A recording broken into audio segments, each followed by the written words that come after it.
We got Lindsay, his sister Mira, Rosie.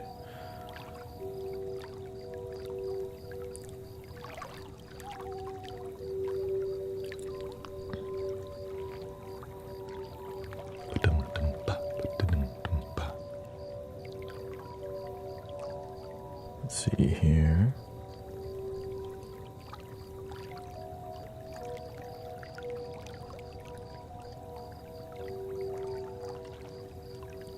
Boom. All right. Let's see here. Let's do it like this. More daytime vibes.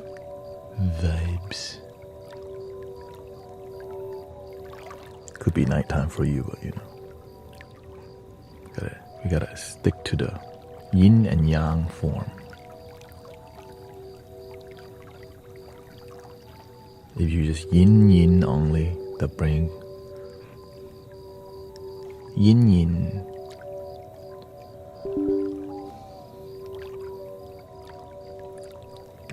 Tea at night, coffee in the morning. Yin.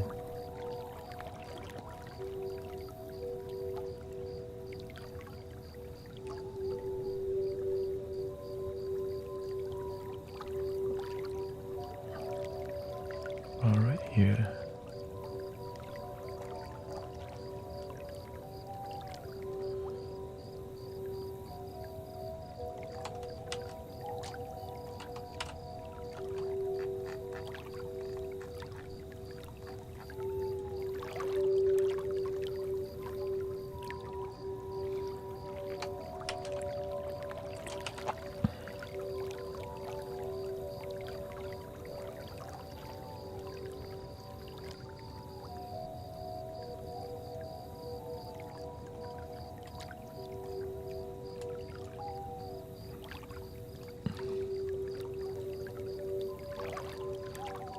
It's been popping lately, as usual. Popping. More love, more healing, lots of new people, and more fire energy. More fire energy means what? More people with free time and not sure what to do with it. And so your true self may come out. And that true self can be broken into. The nature of life. Can you feel the love tonight?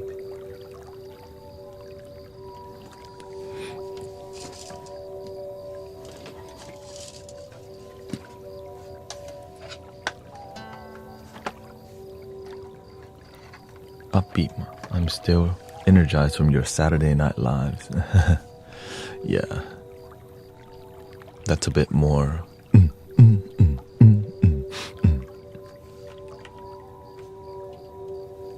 And then I haven't, honestly, I could improve the Saturday and Friday night lives a lot more. It's not. I haven't really explored it much. Let's start with 50K because lately it's been. Go. Welcome, Dawn. Nice to see you. Dawn. Let's see here.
Who was that? Welcome, sister. Welcome, Vivian, Noel. Michael's here. Nice to see you. Start. May I ask your perspective about healing others? All healing is self-healing. Welcome, Christy. Transcend. All healing is self-healing. All healing is self-healing. If you can't successfully heal yourself, you cannot successfully heal others, because you don't even know how to heal yourself. I'm doing good, thank you.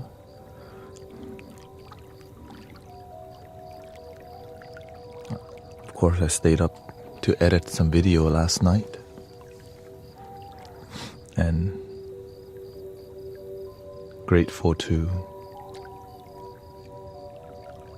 I'm grateful I made it through the week. It was very tiring. This week was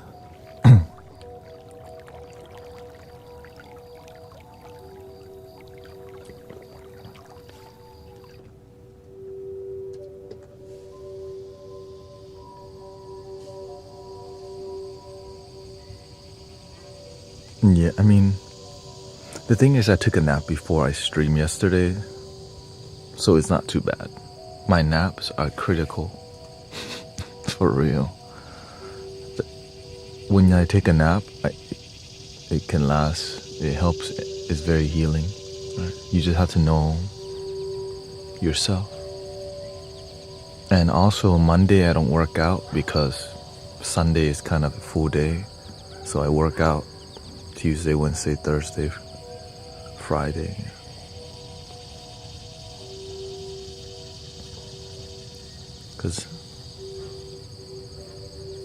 But moving forward, I may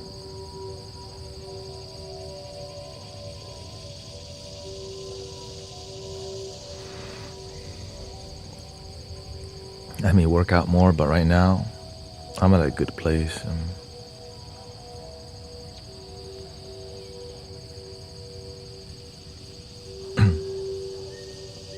Welcome, Lace.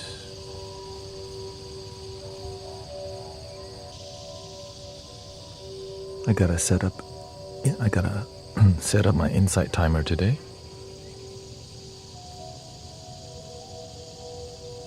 So let me just hang out with y'all and then we do a little setting up the insight timer, because you have to schedule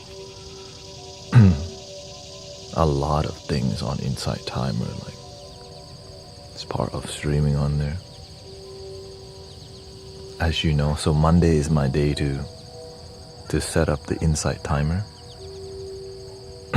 To live stream on insight timer, you have to schedule, and there's a limit to how much you can stream, which is 2 hours.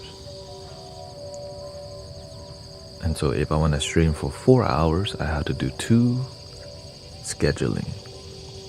So if I stream twice a day, I have to schedule 2 schedules in the morning or afternoon, 2 schedules at night.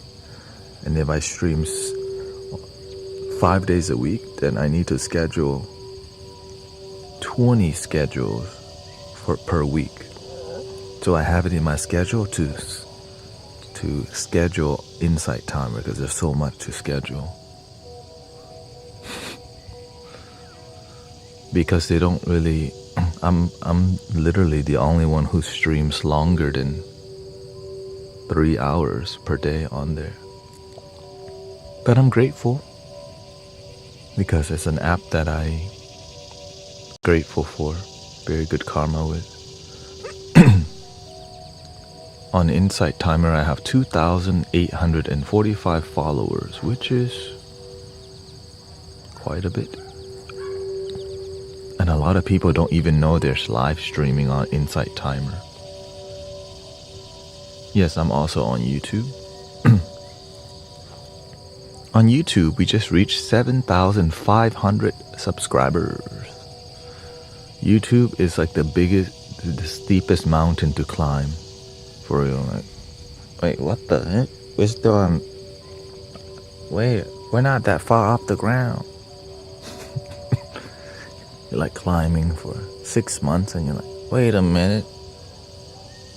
There's 300 people subscribe only. Like, oh, what the? But once you find the flow, it starts to like, it's like a drop of water. Pick, pick, pick, pick, pick, pick. Eventually, it just takes time.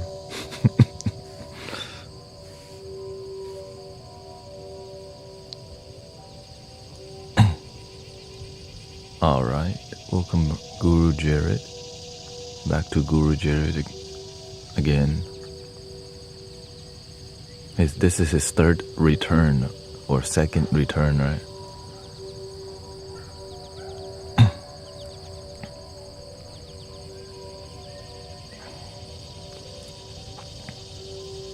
But lately I've been seeing what I need to do, which is what do people come to be me for in the mainstream consciousness is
So what I've been studying my content lately about what grows on YouTube and what doesn't grow.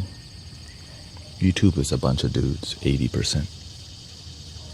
What I'm doing here, like exploration, having fun, YouTube don't like that stuff.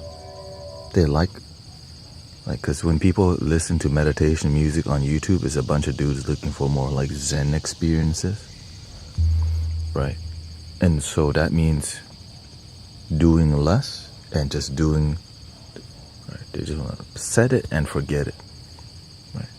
For those of you who like everything I do, you know what I mean? But for the mainstream consciousness on YouTube, they just want like, give me the boring, straight background music vibe. But on when you live stream, you don't want to do straight boring vibe. You want to do more engaging, which is right. There's a live performance experience going on, and so that's kind of what I start to see. Like, right? Because if you want live, if you want more engaging, you'll just watch me live. But some people don't want to watch the live experience, you know. So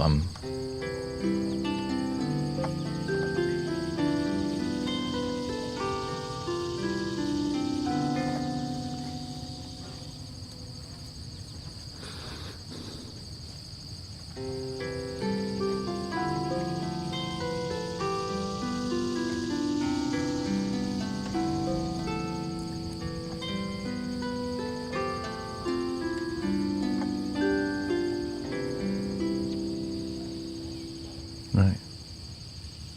That's why I'm doing super well on TikTok, and I'm learning. I start looking at, why is this video more popular on YouTube? I'm doing a lot less on here. Right, because it was a video where I just had background music and more just purity with one instrument, you know what I mean? Like, just this.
Mewing on YouTube, people are like, wait, what the heck? The heat? But over here, like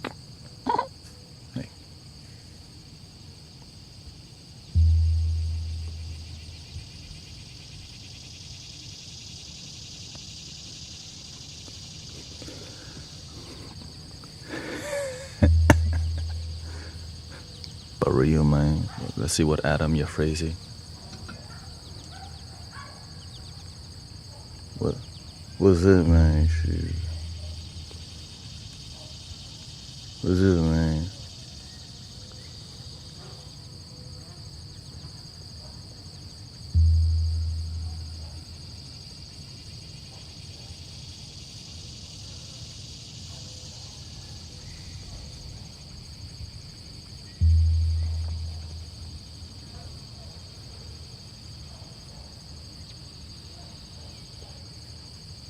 Put the merch. Yeah, the thing is, the merch is honestly with the Mystic Village merch, it's more for community than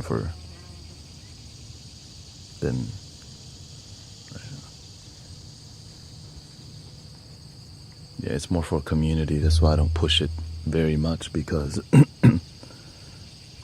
I don't think if there's a lot more, that it's going to be overwhelming. That's why. To Sister Jill.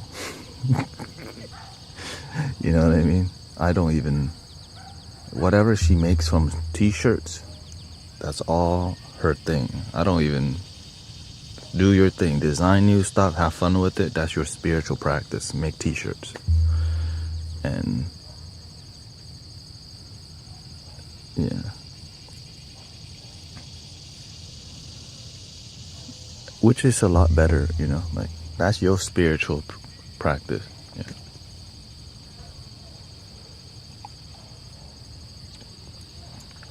So if I get her involved in doing more, because she's doing a lot already, like tank tops, shirts, designs.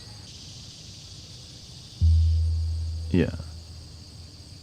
And all these, you know, she's doing it all. And like, would you like a new flow of... But I get it. Yeah, I would. Yeah, exactly. I'm not necessarily trying to make it too mainstream with that. It's just more like if you really resonate, you'll make an effort to go. Yeah. Yeah, exactly. And so now if she's ready to do more, I think it'll naturally happen. But I don't want to overwhelm, because I can push it. Like I could wear Mystic Village shirt all the time, but that's not... I'm not trying to sell stuff that... You know what I mean? I'm not... I like it because many of y'all resonate with what we do in here. I think it's beautiful. And that's just... And also, if I get too involved with the t-shirts, I'll start having standards. Like, yo, I don't like that. So I just trust. It's more about, to me, it's her spiritual discipline. Designing t-shirts and making t-shirts is her spiritual discipline. I'm here. This is my spiritual discipline. Right. But I'm sure, like, because she could also live stream while she makes the t-shirts. That's right. People would like, oh, cool. That's how she used the whatever machine, the press. So it's kind of interesting. You are the standard.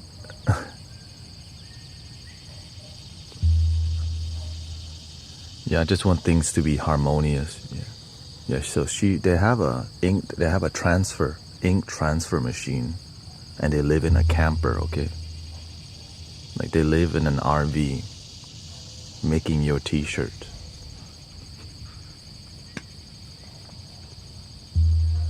Okay, just gotta say that.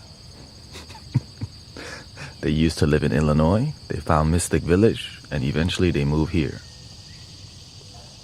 Texas, because they just want to be closer to community. And now they want to do more, right? Sean has the hand pan. She has the t-shirt. Emily has the crystal bowls. Right? And so we can all play every instrument. Everyone can play crystal singing bowls in the group. You know? That's our first discipline, actually, crystal bowls. So I have a set, Emily has a set, Sean has a set. And then I start realizing we don't need 3 sets of crystal bowls out here, actually. So I'm going to stop bringing my set. I'm going to bring other instruments instead. And that's when the universe says, y'all can play all different ones.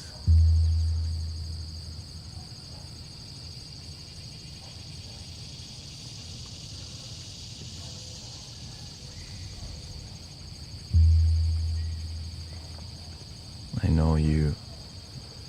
Yeah, so instead of investing in stocks, I invest in Mystic Village instruments. And it has returned. Right? It's become my life, right? It's become my calling. And so I invested in myself, but it's not just like thinking about money. It's about thinking about your daily, your lifestyle investment versus just thinking about how you can 10x or whatever, Bitcoin, which is beautiful also, Do you invest in crystals too? No, I don't. I mean, it's not I don't. It's not my...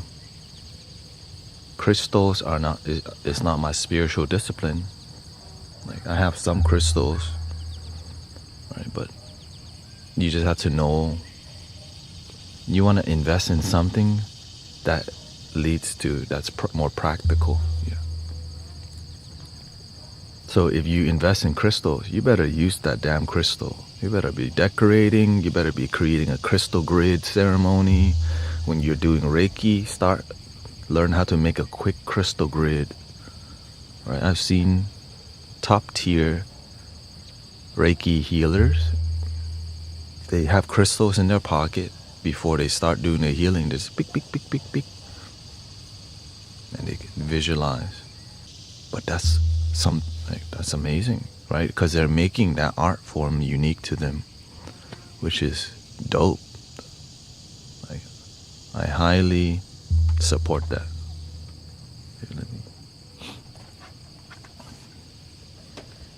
When you see quality healers, you become impressed.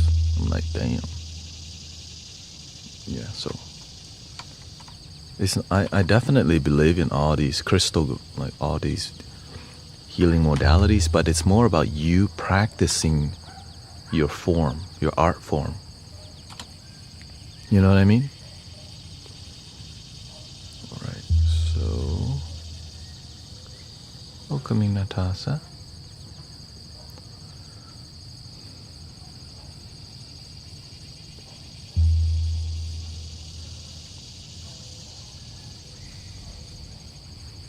Somebody said I invested in Ableton.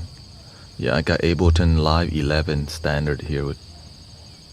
See, the last scheduled date was Thursday, 12 a.m. Okay, so we're gonna go to the next Thursday, 12 a.m. That's the goal.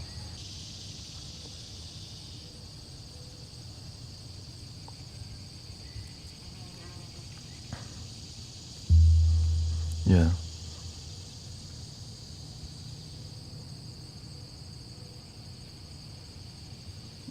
And there's always animals to practice Reiki on too. You know what I mean? If there's no humans, animals, birds, yourself. And if you truly want to be a healer, the universe will send you to people without you needing to find them. People find you, and all you do is just general Reiki. And when people resonate with you, they'll message you. Right? I show up to, and then my father in the past knows that I was doing healing stuff. He told me that some lady needed help. Her son was seeing demons and stuff. And I would show up to people's houses and was willing to face and help heal. Right? Because people need support. But it's just mental projection. But you gotta get tested. You can't. It's hard to be a healer when you have fear in your heart and mind. That's not healing. Yeah.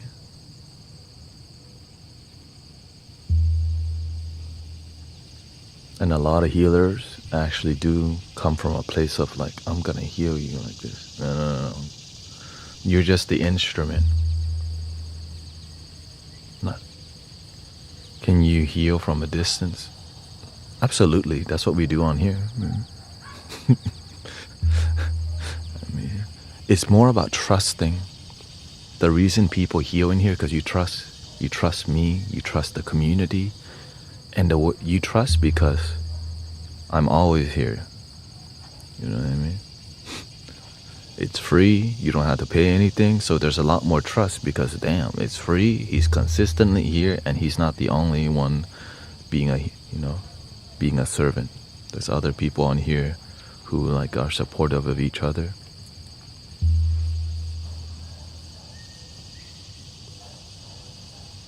Which is beautiful.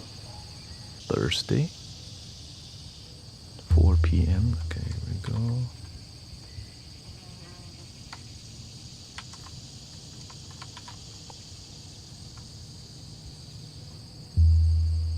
And sometimes people come here to ask healing for their family, and they don't realize that you can transfer the healing to your family if you get rid of the fear. Sometimes you want your family to heal, but they're not here, but you're here, so you could be a channel, right? You just open, you're like, okay, I believe in healing, versus oh no, we all effed up in here. It's hard to heal when you have fear. So that's why a lot of people's family end up healing too.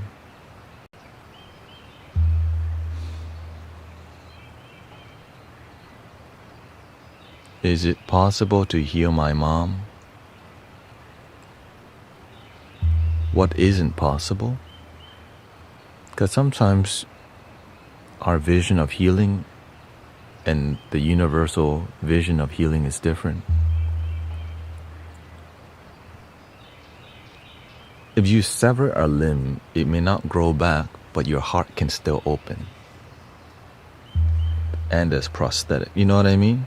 So there's some limitations, if you want the arm to grow back or whatever, it may be really difficult, and you're gonna need a lot more,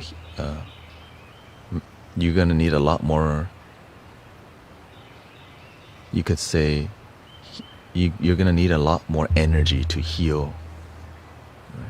It's just not everyone has that level of faith to where they think things can grow back. But you hear stories of healers that things can grow back, but the only reason it happens is because everyone freaking believes. They just like surrender, which is freaking amazing, right?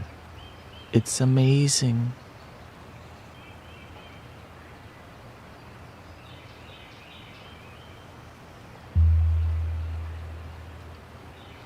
Let's see, Thursday, 4 p.m., 10 p.m. Thursday, 10 p.m. Give me a second here.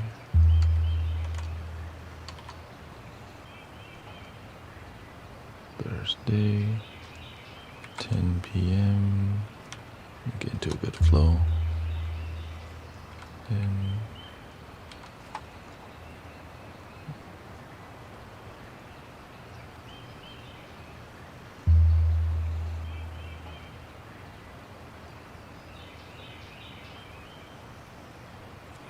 but of course, when you start talking about healing, you can't talk to people who's a doubter, or else they just, so you have to know where to talk about it. Like in this community, most people truly believe. So it's okay. It's just don't talk to people who don't truly believe, because they just add to blocking the energy. So that's why you don't want to share some things to people, because they don't even have faith. Like, how can healing happen if you doubt? And if you keep sharing with people who don't add to the faith, right? And some people say they believe, but you look in their eyes, they don't believe. So that's why you gotta be very selective of who you share your life with, who you share your intentions with. That's why you don't want to share your dreams with everybody, because some people just will instantly doubt you, instantly doubt that healing is possible, because that's what they do in their life. They doubt, which is so human.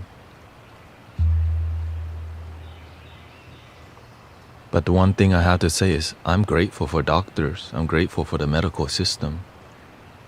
And I'm aware that there's healing beyond the medical system. The end. Yeah. Thursday. Welcome, Sister Vanessa. Thank you, TJ. How can we heal our fear from our heart? How can we heal our fear?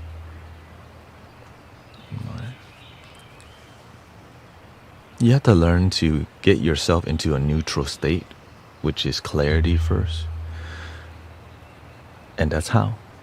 A state of clarity is just, look, in this moment, not good or bad, just is. If you can just move yourself into a state of clarity, moment, you've done a lot more than most people already. That's why meditation is so powerful. It's like, oh, wait a minute, this fear is something I make up. And some fear are irrational.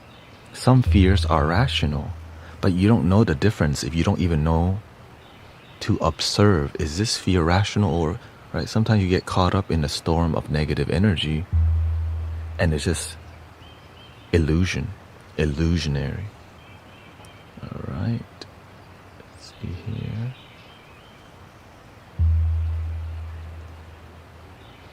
On Friday.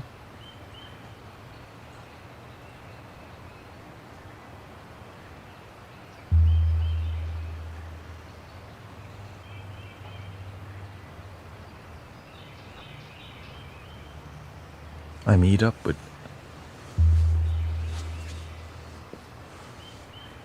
Friday morning, no, Friday evening, yes.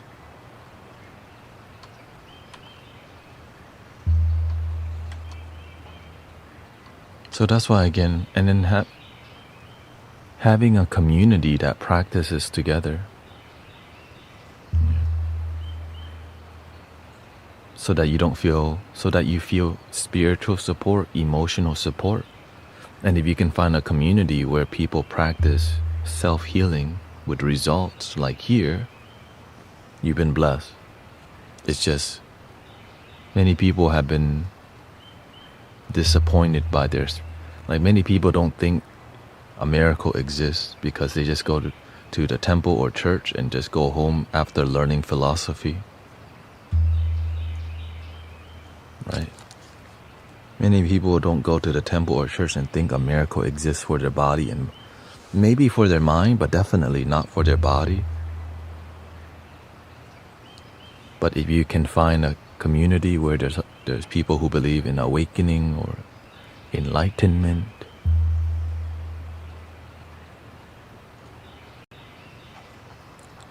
and of course to stay humble.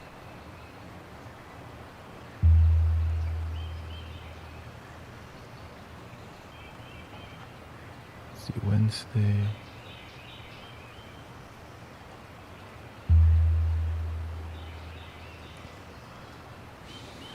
Thursday 12, Thursday 2.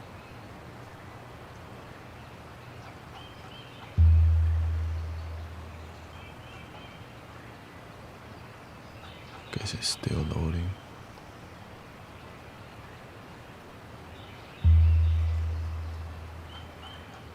Or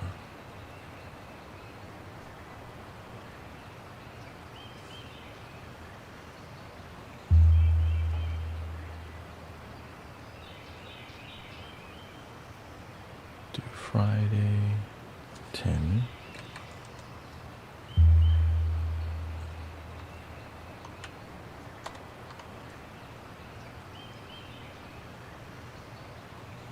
Welcome, Sister Jane. Nice to see you. Betty Jane Prentice is here. Hope you're feeling better. Keep your faith high.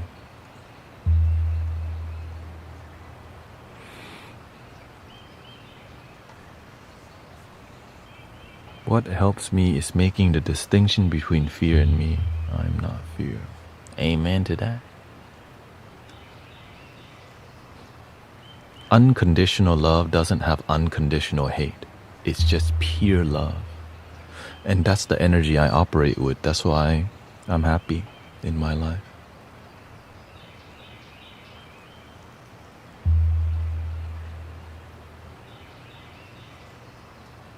Saturday, 12 a.m.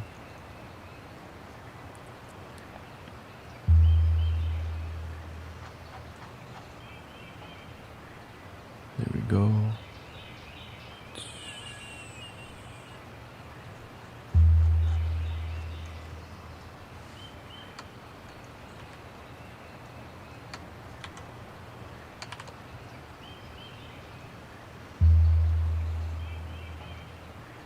Never thought my life would be scheduling. I'm gonna end my live stream at 3 a.m. But you're not gonna go to sleep right after. Like, why not? You have editing to do. Like, oh.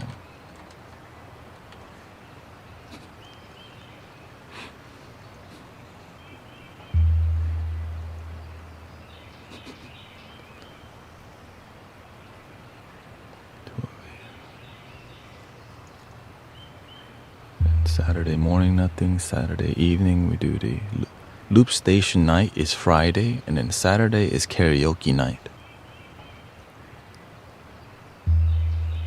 What time do you wake up? It depends on what's the day. If I'm more tired, then I sleep more. Like, for example, Sunday is a busy day. And then I still live stream after that. So I'm super drained. So I sleep longer. I sleep as long as I can before I live stream here. Yeah. Has your music content? Yes, yeah, it has. It's been growing. I've been talking to the lovely couple, Adam Yafrazi. You know. So they've been like, yeah, you should focus on one flow. Don't be posting no shorts. So I keep my music content separate from my talking content. The talking content is TikTok because that's what they like, and then YouTube. And I like doing both. You know, I like having different dimensions of life too. So it's quite fulfilling to.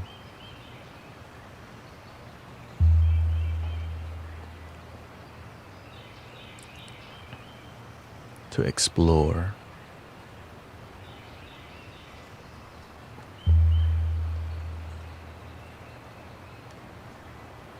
So I wake up around 10 a.m. Whenever I'm well rested. If I'm tired, I'll just wake up 1:30, right? Or basically as I just wake up right before here. I make coffee and I start again. But then like tomorrow, right, I'll sleep earlier and then I'll wake up at 10 or 11 and then I'll go to the gym.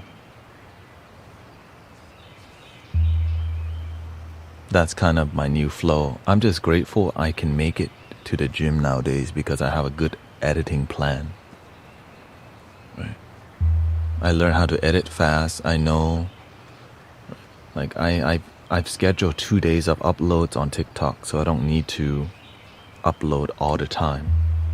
But as I have more content, like today and tomorrow, then I have like 4 days of upload content, so I could sleep. Since I don't have to edit so much. All right, Friday, Saturday.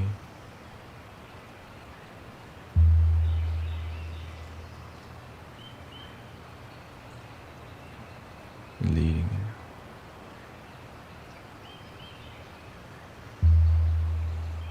So, yeah.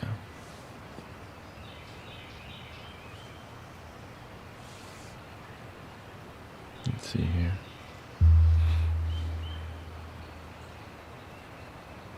"19-year-old said she would call the police after I wish her happy birthday. Now what?" You have to figure out why. Why did that happen in your life? Sometimes we just want to see, oh, that's why. Like that's what happened, but you gotta see why is this happening to me? You gotta see why things happening to you so that you can eventually get to the root cause. You know what I'm saying?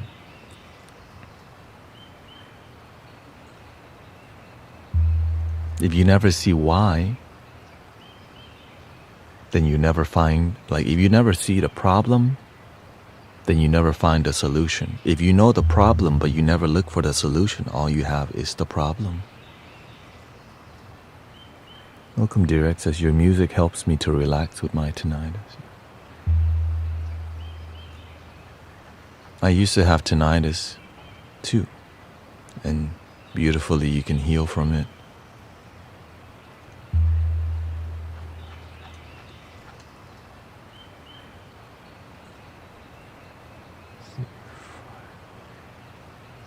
Thursday, Friday here.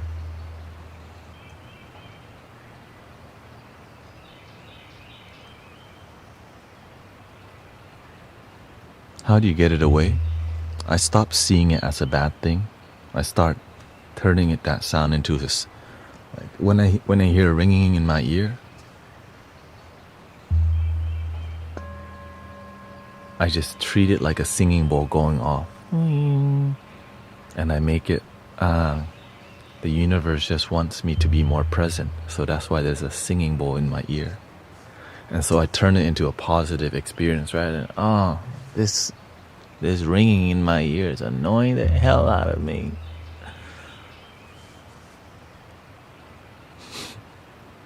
Eventually it stopped. I was like, oh.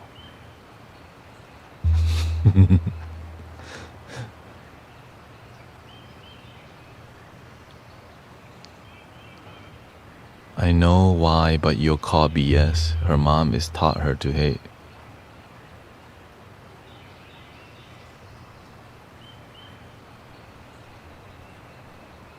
And you're the father. You also taught her to hate.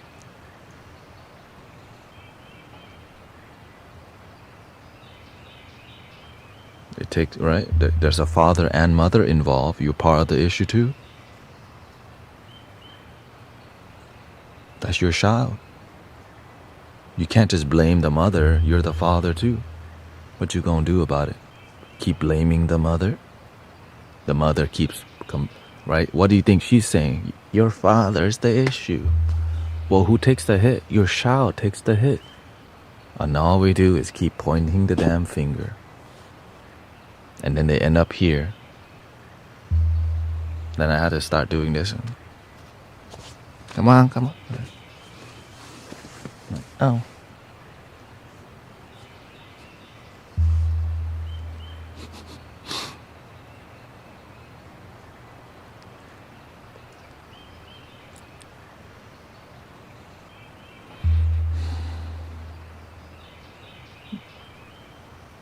It takes accountability and then be the change, exactly. Be a lighthouse for your family. Alright, so Saturday, 10. There we go.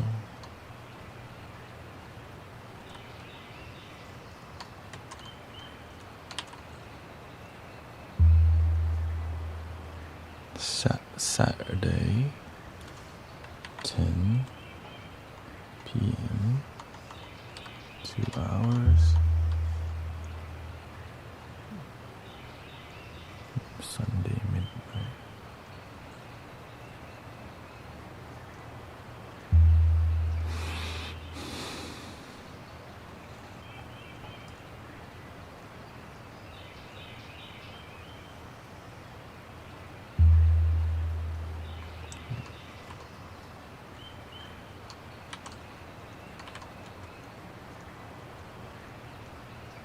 Sunday midnight.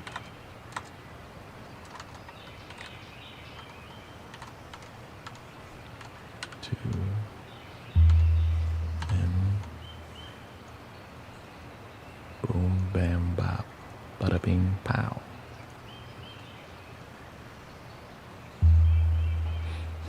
I'm good, thank you. I always make sure I feel rested. Right? Again, you can't help others if you don't even feel good. That's why I go to the gym. That's why I spend time with myself, spend time with my wife. I go biking. You have to. A lot of healers don't take care of themselves and then they get sick over time. How you help others, your cup is empty. You gotta feel good with yourself. Sometimes you'll be tired, but that's your body's tired. You're not supposed to feel good all the damn time. Real talk, you know. Know what I'm saying?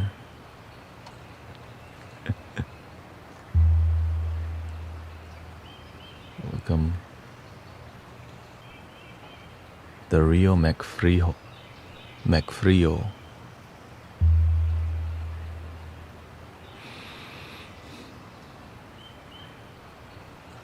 So I know that healing and dealing with your divorce or broken family may be difficult, but healing is possible because I've seen it. I've experienced it. Damaged families, sometimes you just look down at your circumstances the most sometimes. You know. But imagine there's healing for everybody. It's just, do you have faith when it's difficult?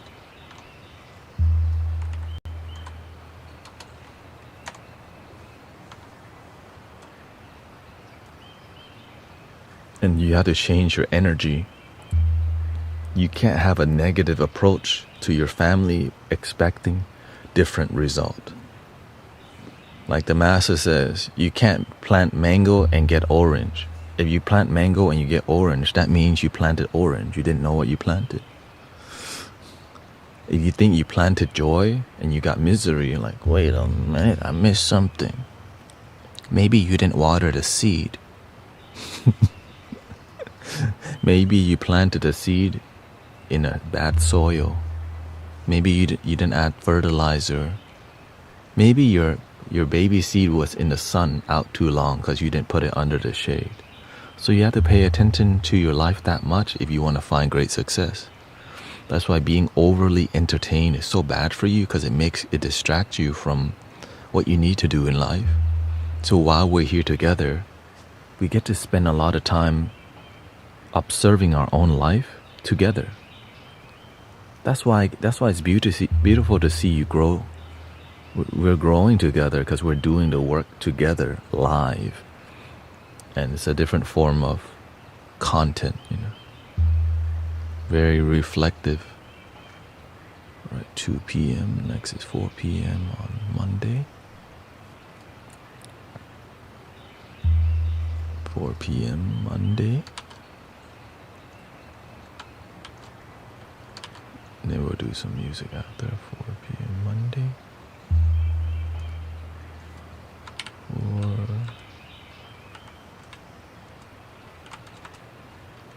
p.m.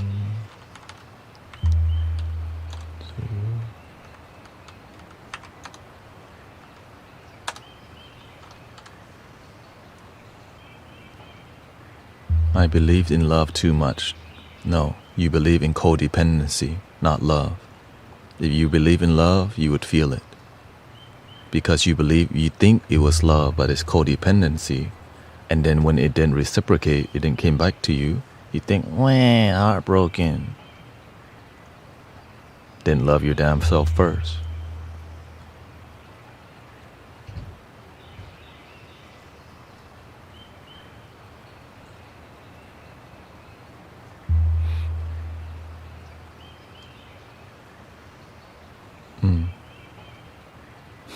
Yeah. There's a lot of politics to watch. Always, right? There's a lot of things to complain about. Always, right? But there's a lot of things to be grateful for too. Always, right? But do people practice always? Hell no.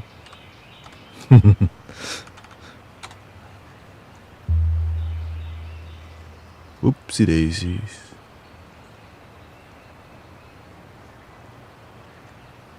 And it's hard to hear when you're always smoking. Your mind is clouded with substance. For real. You have a sluggish nature and you don't want to do anything because your mind is numb.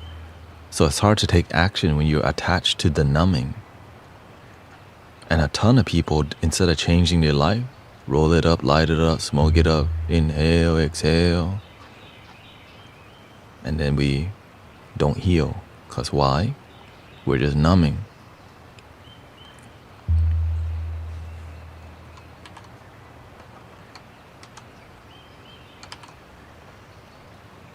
And if you don't numb that way, there's a bar down the street. You could walk to a bar. I could walk to a bar right now.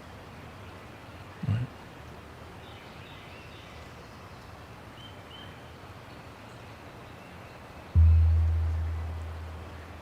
He said, hello, my name is Dr. Green Thumb. Hoo, ha, hoo, ha, dum, dum, dum, dum, dum.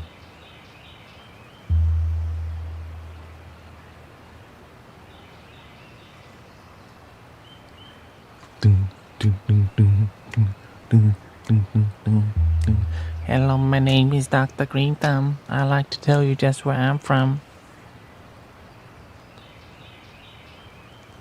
Doctor.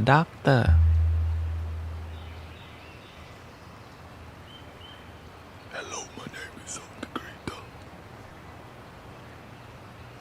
Alright, we're on Tuesday. Okay. Almost there. In here, we just say it how it is, even though people may get triggered, you know what I'm saying? But the triggering is called hearing the truth that you don't want to hear, but at least it's coming from a loving place, right? And you're not the only one.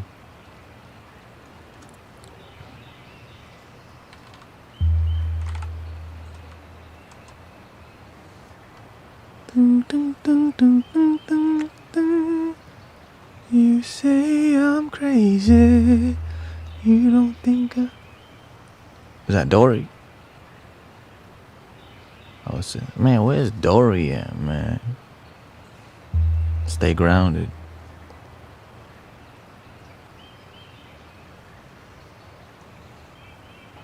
She on Twitch?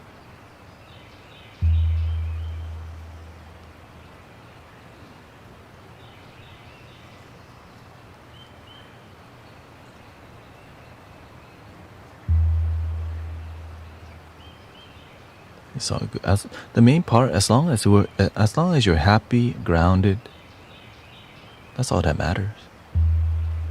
Oh, okay. Yeah, she's on Twitch.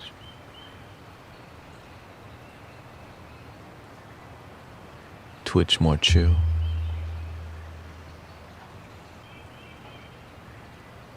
And sometimes you just don't feel like talking to people. It's all good.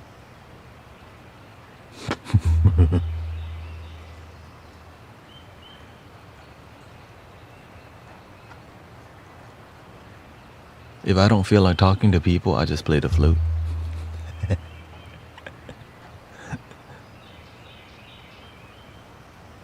Tuesday, 2 p.m.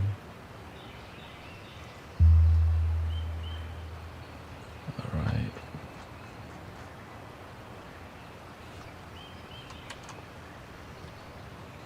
And also, the audio is probably better on the other platforms. A lot of people say the audio is better on YouTube. And some people watch on their big screen, you know.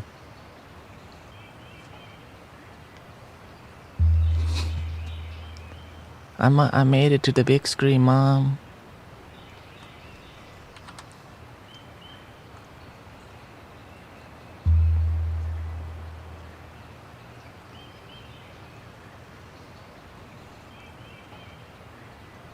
Yes, I watch on my TV, sir.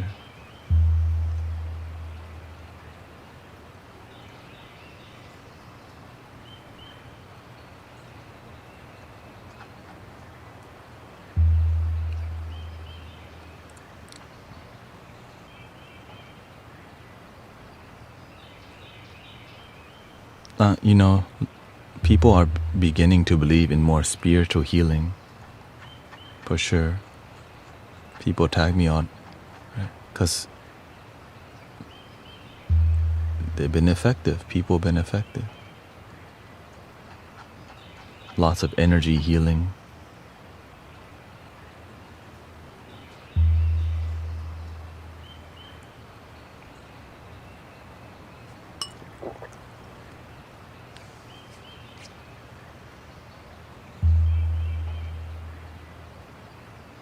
Yeah, it's just sometimes you need more engagement. And you just gotta go.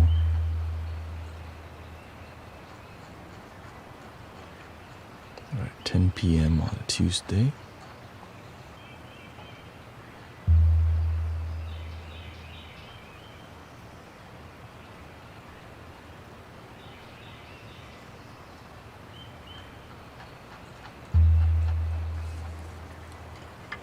Here's a little flute for you while I wait for some things to.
Almost done with the scheduling. Tuesday 4 p.m. Oh wait, Tuesday I have to meditate with John, so I cannot. So 10 p.m. Tuesday 10 p.m.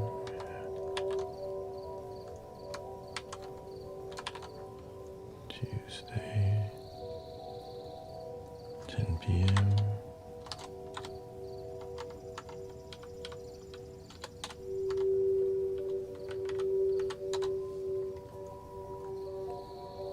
Wednesday midnight.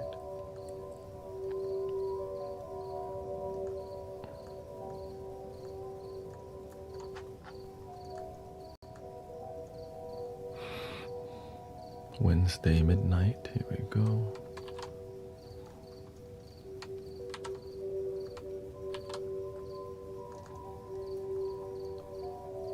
Wednesday the 18th, midnight.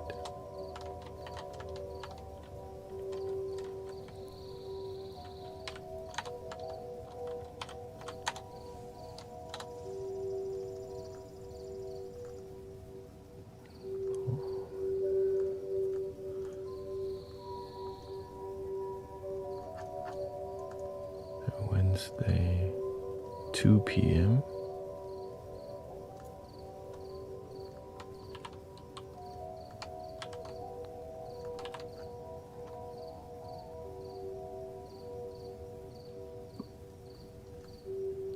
Wednesday 2 p.m.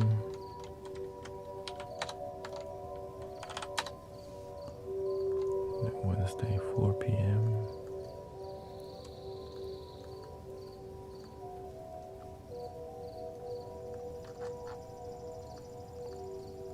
I'm setting up my weekly insight timer.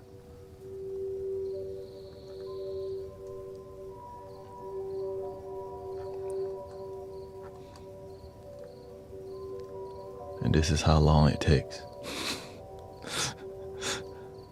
So Wednesday.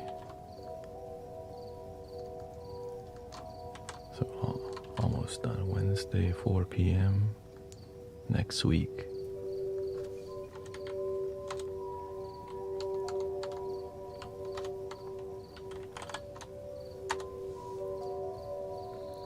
Wednesday 10 p.m. is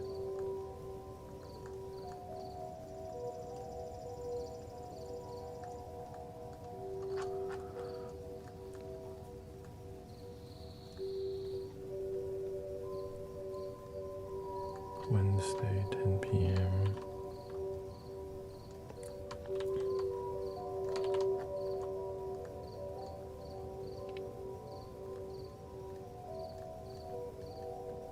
Wednesday. Just got 2 more.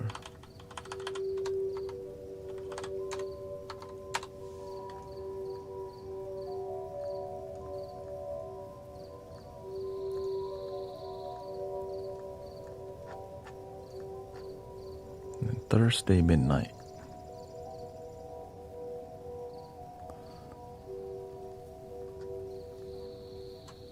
That's the last one here.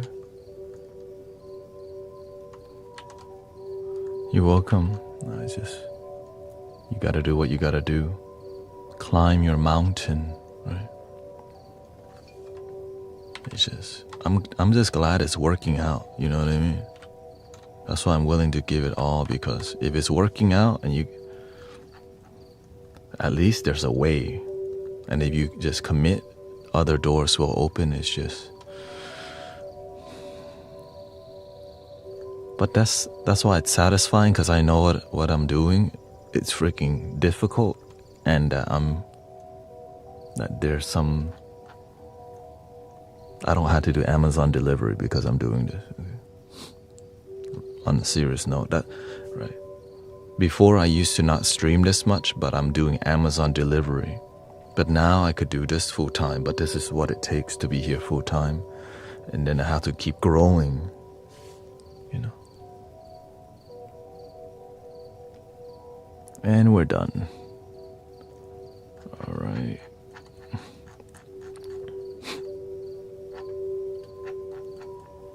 This scan. And sometimes I just, I got things to attend to and all these things.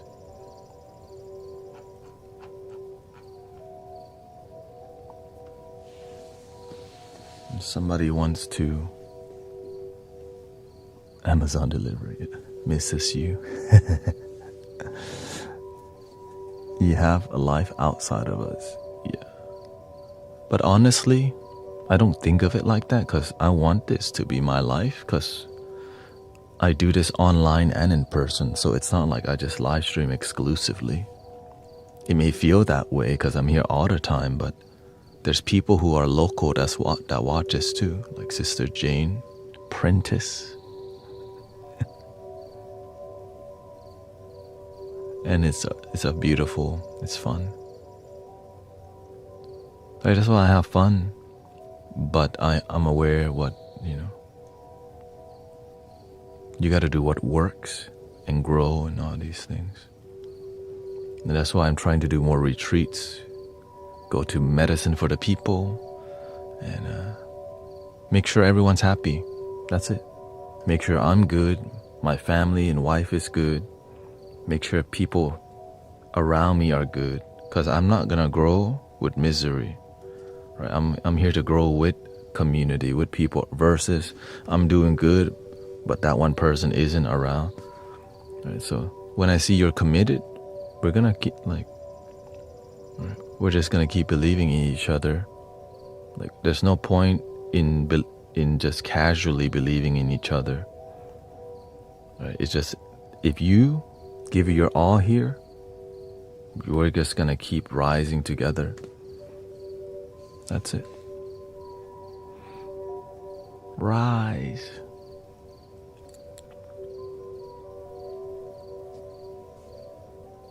You're broken down and tired, tired of getting on a merry-go-round.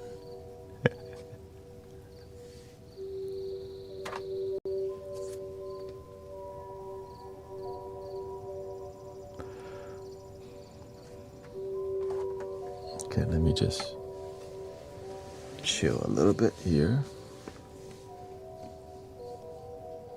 I can say that I give my all here.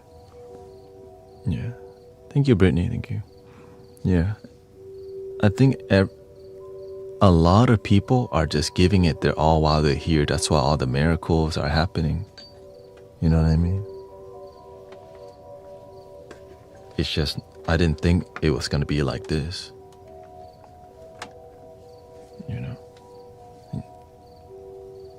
And there's no getting comfortable. Whenever people get comfortable, I instantly see their life starts to do.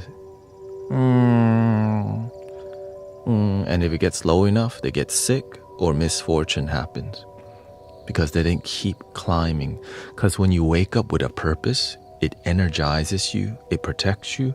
And if that purpose is something about altruism, which means selflessness and service, you're good, because all of that's going to protect you. Even my wife knows I don't get sick very often. I already know why. Because I help a ton of people, right? And so as you help people, the universe helps you back with protecting you. But if all you think is about your damn self, strings attached and spiritual and just business as usual,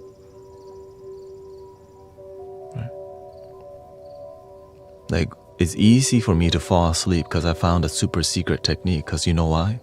the universe knows that you're not going to sleep very much. So when I go to sleep, it's boom. Last night I got to number 6 in, 6 out, and after that, woke up the next day.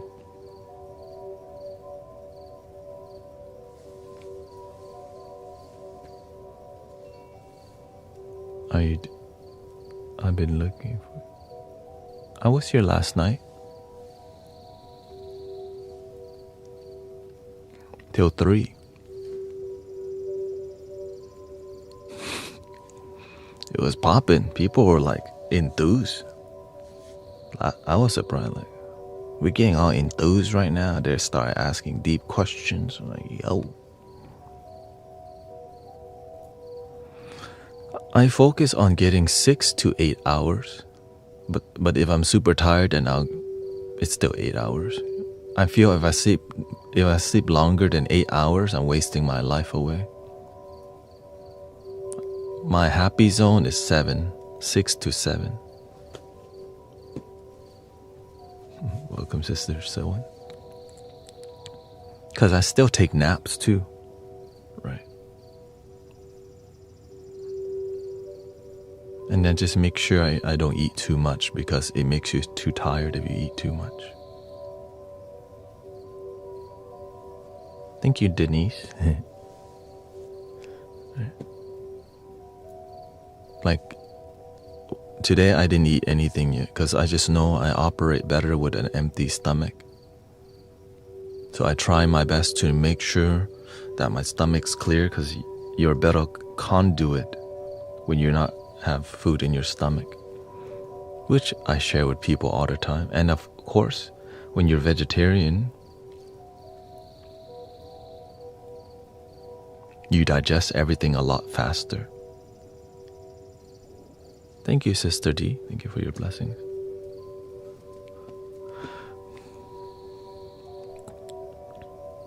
Right. There are some things that take longer to digest, but when you're vegetarian, it takes a lot less energy to break it down, you know. And also, it's about the volume you eat. I know that if I eat something too much carbs, it takes a while to digest. So I'll be just chilling with jaw. But when the energy, when I'm good, then you can open mandala. Ooh, right.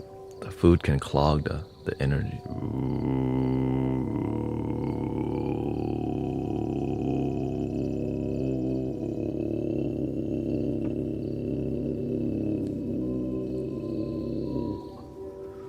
Then you learn new techniques. Welcome, Grace. April.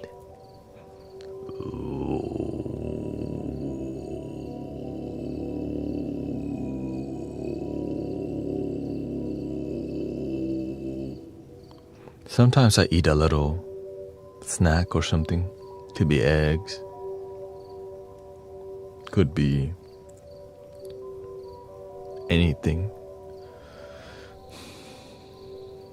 But not too much. Not too much. If you just pay attention to how you feel after you put food in your body, you say, oh, I eat the Impossible Whopper, but I don't eat it too much because it makes me tired. But it's delicious, so I don't mind. Right. Some people, I eat to make my life work. I don't eat to join a certain group, Welcome, John.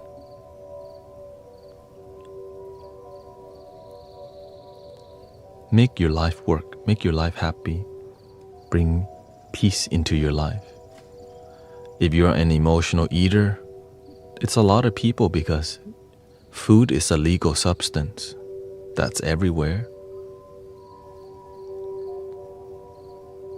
Right, my comfort food in the past was wings, Wingstop, chicken nuggets. I found a one-finger technique. That's how you know you eat too much wings. You see, boop. So yeah, and they put addictive chemicals in the food. That's everything. Salt, buttery, sugary. And so that's why you have to learn to discipline your tongue. You can be addicted to food for sure, especially when they put the high fructose corn syrup in. That's the worst one. Basically, you can eat a wing and debone it. So I learned to debone the food. And that's how, like, cause whenever I do something, I like to master my art form, as you can see.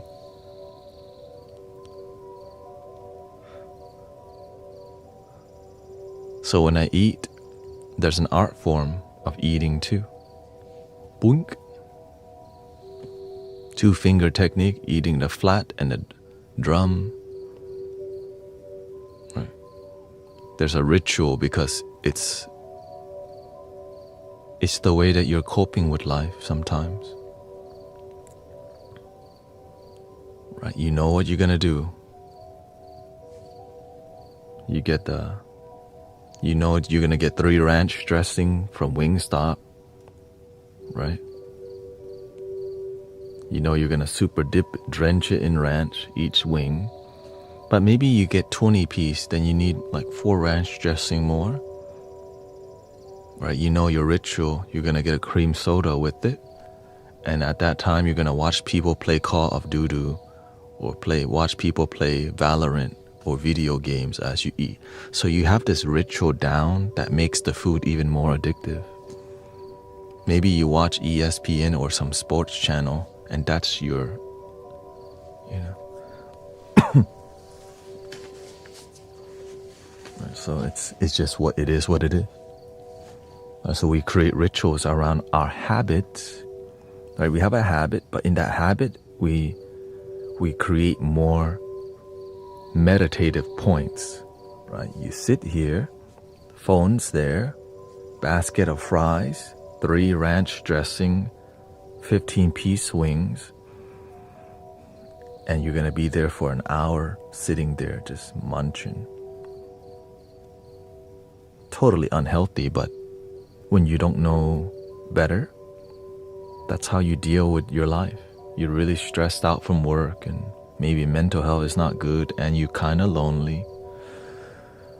But there's nothing wrong with eating. It's just, do you eat to live or do you live to eat? This is what the master talks about.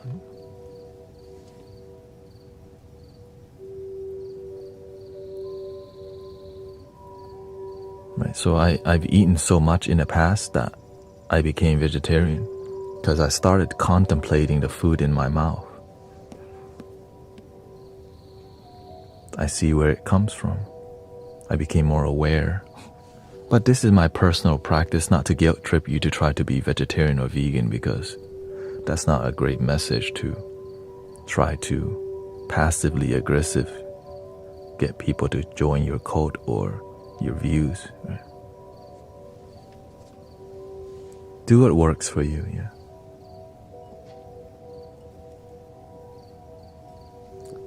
Be respectful to people, that's all. It's that simple, but when you don't know how to respect people, you're oftentimes disrespecting people without realizing it. And now we have a lot of society disrespecting people. Sometimes we don't know how to tell people that's rude. You know, it's kind of uncomfortable to tell, yo, your behavior kind of rude.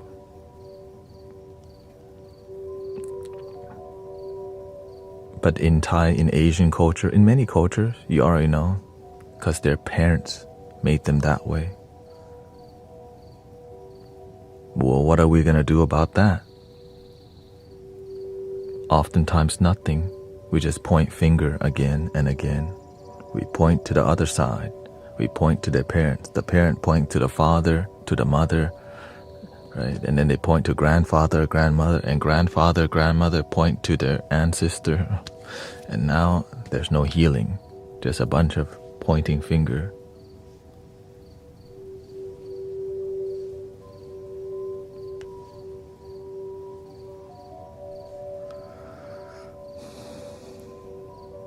Be the change. Mentoring people is difficult, but it's needed, brothers, sisters.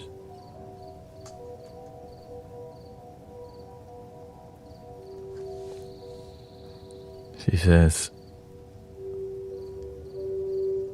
and Sister Mira says, I never talked about this before, but a couple months ago I was stressed and became so addicted to food I gained about 20 pounds in a couple months. Your talks made me realize I was addicted and not honoring my body or loving myself. So I started regulating how I eat, and it was really hard, but being consistent helped me be more disciplined. I lost more than 11 pounds, and sometimes I get back to the bad habits, but quickly remind myself of my discipline. I still want to lose a couple more pounds and live healthier. You plant mango, you get mango.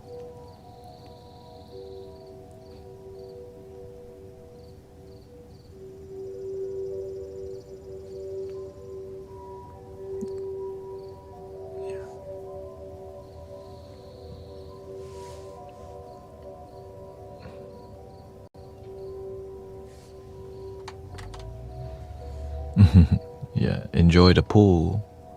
We'll add that to the testimonial. If you don't take care of yourself, the doctors will remind you when it's really hard to come back from it. Remember that. If you don't take care of yourself, the doctor will make you. And that's almost like really heartbreaking. You have to be healthy versus I choose to be healthy.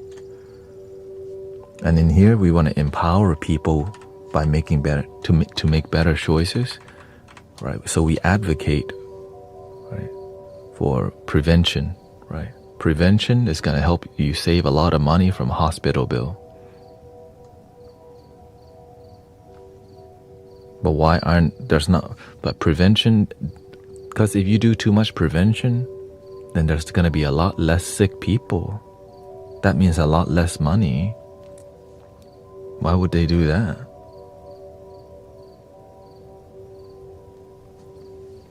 Me, I don't know nothing. I just drink my coffee.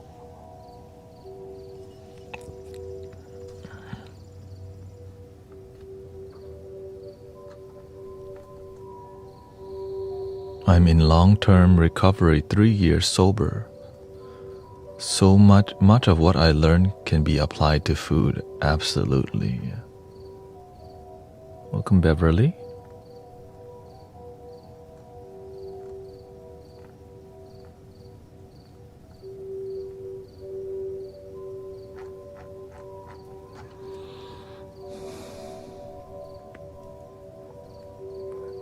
Gula says, I recently become a fan of Baoding balls. I have some right here.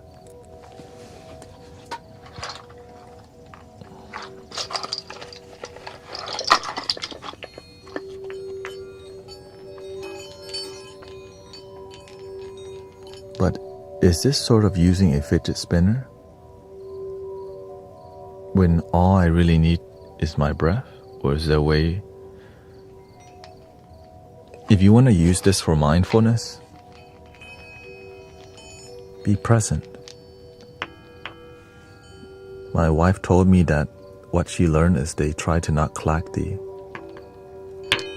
because that means you're not in control.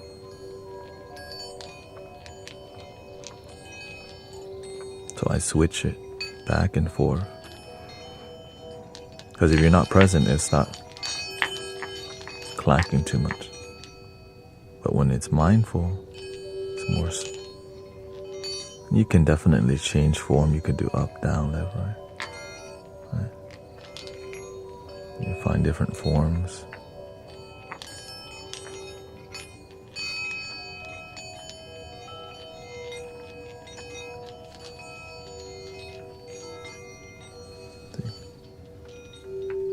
Do you want the red pill or the blue pill?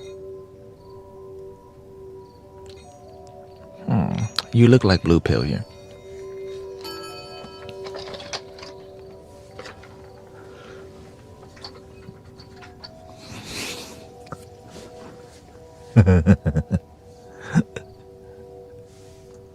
Need.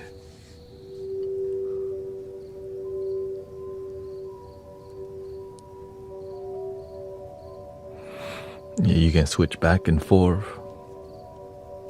many ways. The good thing about the bowding ball is that you control it. With fidget spinner, you just hold. Right?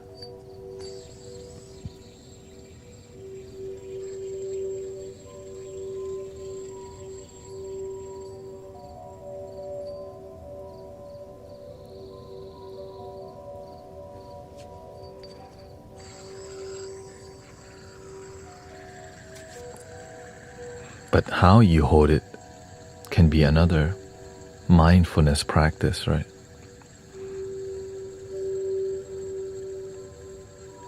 It's not comfortable to hold it like this.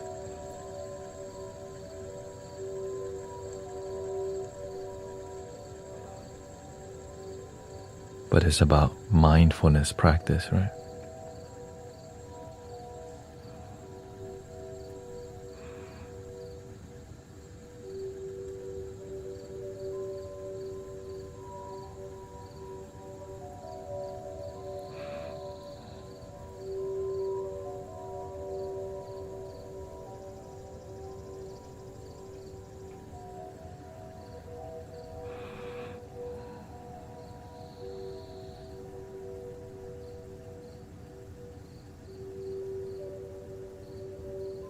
So you could meditate. This could be a meditative. Anything can be meditation. And it's mesmerizing to stare at because it's got like really unique patterns. Look at that.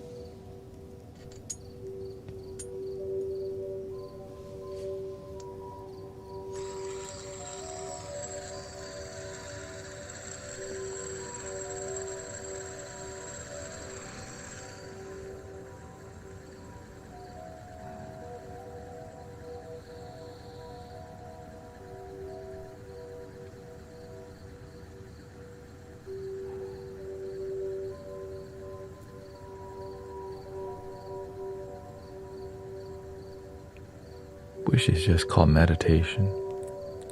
Another form of meditation. You could make up your own form. Sometimes I do the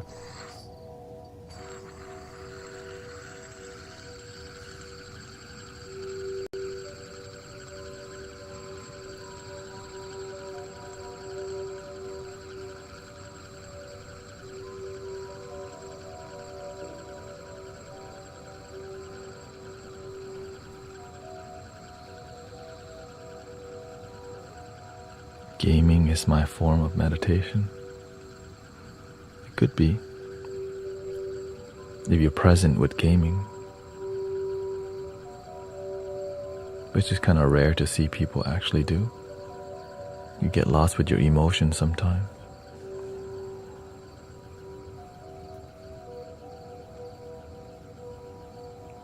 That's why many people play games and listen to this stream. Helps them perform better in video games. On Twitch, a lot of people are like, yo, it's actually grounded. Oh yeah, shoot, don't get angry. I'm getting love my damn self, love my damn self, love my damn self. So instead of getting angry in video game, you're always around peaceful, loving people so you don't get as triggered.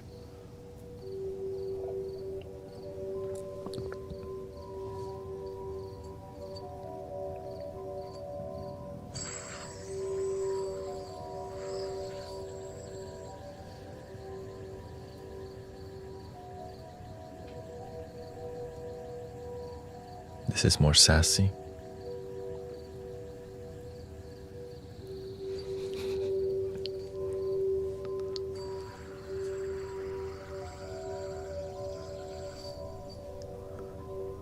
You can meditate on exactly.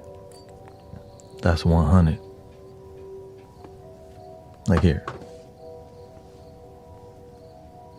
Right. This could be a meditative form.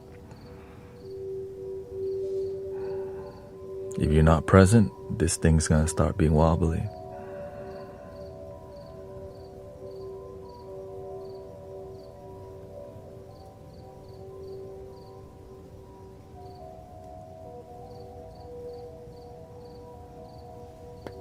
Right, same thing.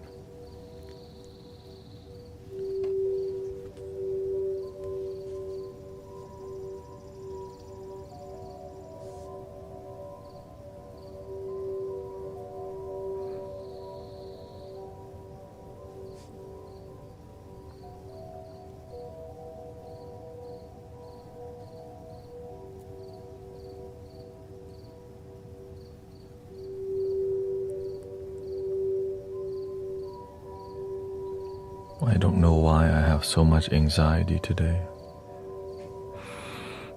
You just have to remember to breathe. Everybody has anxiety sometimes. It's called stress. It's a natural human thing. When you get on the road to drive, you may have stress a little bit because people sometimes be driving crazy. It's natural, but you have to know how to respond instead of react. You can react like, what the... Then I'm gonna choose to not give a crap because let me just enjoy my day, stay grounded. Or I can get triggered by many people cutting me off. Same thing with when you're on the phone, you see people complaining, you want to complain with them, you're like, nah. You just have to know, sometimes you complain, it's okay. But be the change is more. It's better for you to be the change than be the complain. Be the complain is point finger. Imagine just a circle of people pointing fingers at each other, but nobody wants to focus on solution. You be the solution. You be the change. No, you do it. Like, no, you do it. No, it's my baby's father. It's my baby's mother. Like, oh shoot, Jerry. What I mean, Mari.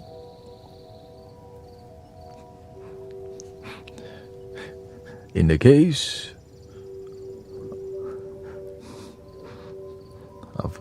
of Larry and Erica, yeah, but I don't even watch it. You are not the father. Oh. Still blaming. The court have to make you take action, you know.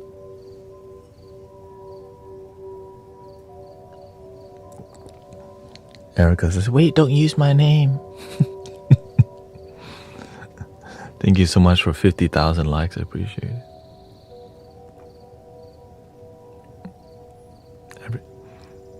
Well, back then, I had to stay at the laundromat. My parents had a laundromat when I was a kid. And we didn't have cable TV. And I didn't want to watch soap opera. Because I don't like, why the heck y'all watch this? The Young and the Restless or whatever.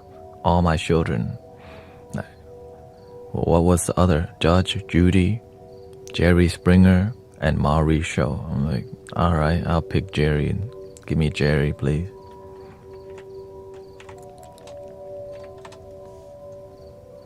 Give me Jerry. At least there's some drama here. That's, give me Jerry. But Maury, a bit more interesting now. Jerry sometimes like, man, y'all not even trying to fake this. Y'all not even trying. At least with Maury's show, it's like, oh, you are not. Oh, that's so sad, man. Sorry, bro. You can still love that baby. But we're not even sure if this is real or not, so, right? You don't need to be blood connected to love somebody.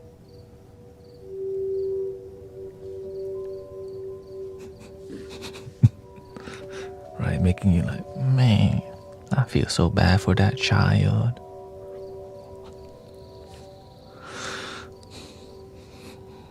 Like here, right?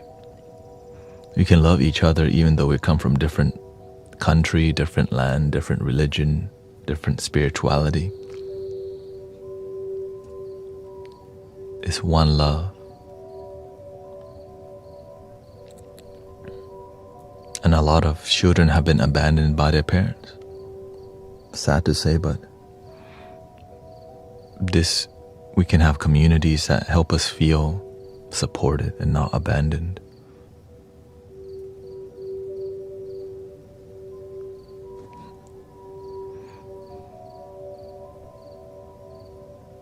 And then you learn to heal your family too.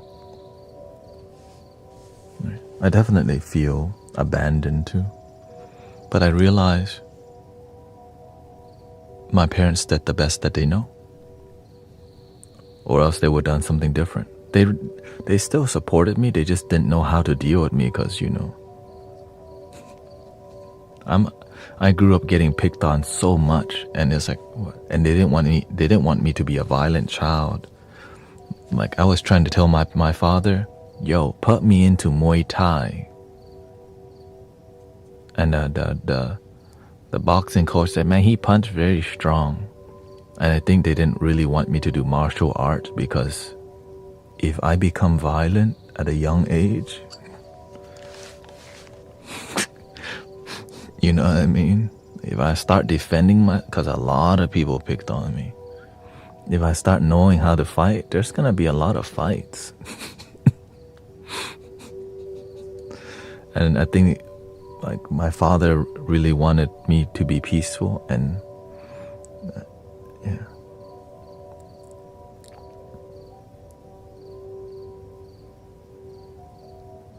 And so, but the lucky thing was, the compassion led to me being like this, right? Because Buddhism is peaceful. My father really followed that path of like non-violent, peaceful, respectful. Like, even though my life was difficult, they didn't give up on compassion and peace. Yeah. And so what they did was we just went to the temple a lot more. Yeah. That's it. So when I was a child, we always went to the temple on Sunday. And then during summertime, I went to the temple. So I was around Buddhist community all the time, which made me super sheltered. That's where you learn to be still. No. I mean, I learned meditation, but children don't meditate for very long, of course. But yeah, you can say I learned to use mala beads. I learned to do walking meditation. I learned to use some mantras. But that was just a small part of the day, which matters, right?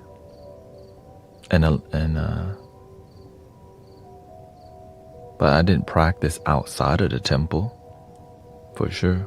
I just played video games. Watch my Pokemon on Kids WB. What's that Pokemon? It's Pikachu. Right. So the temple, and even at the temple, I was getting bullied. I got in fights. Because little kids fight. And I'm dorky as hell, but I'm a dorky threat for some reason. So I accidentally they tried to get me to fight somebody, and I accidentally beat them up, and then their friend kicked me. So growing up, I was confused, like, y'all trying to fight me, and then when I fight back,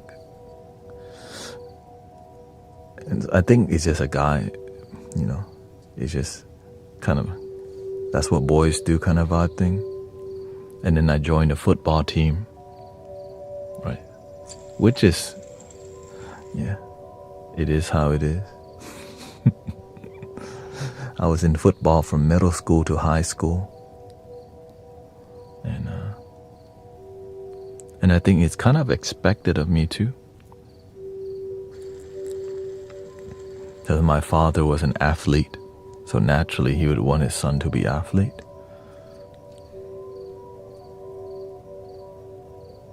But I was more concerned about my mother's well-being than anything. Because I saw how like my mother didn't look very happy, and that concerned me a lot. I think that's where my compassion comes from. Man, I love my mom, but she always looks sad. So I always wanted to make sure my mother was not suffering, which I think was what led me to being like this. Right. So I always wanted to please my mother because I want to see her happy. And but I didn't know it would lead to like spiritual stuff at all. Right. I just didn't like seeing my parents fight. They always fought in front of me. Right. I remember a time where my parents were fighting and my mother and me didn't like, she was being like difficult and didn't want to get in the car, so like she was just pouting and walking home, and I was with her, so I had to see my parents fight a lot. And then whenever we were home and they come home, there was always something to complain about. You know what I mean? So it was never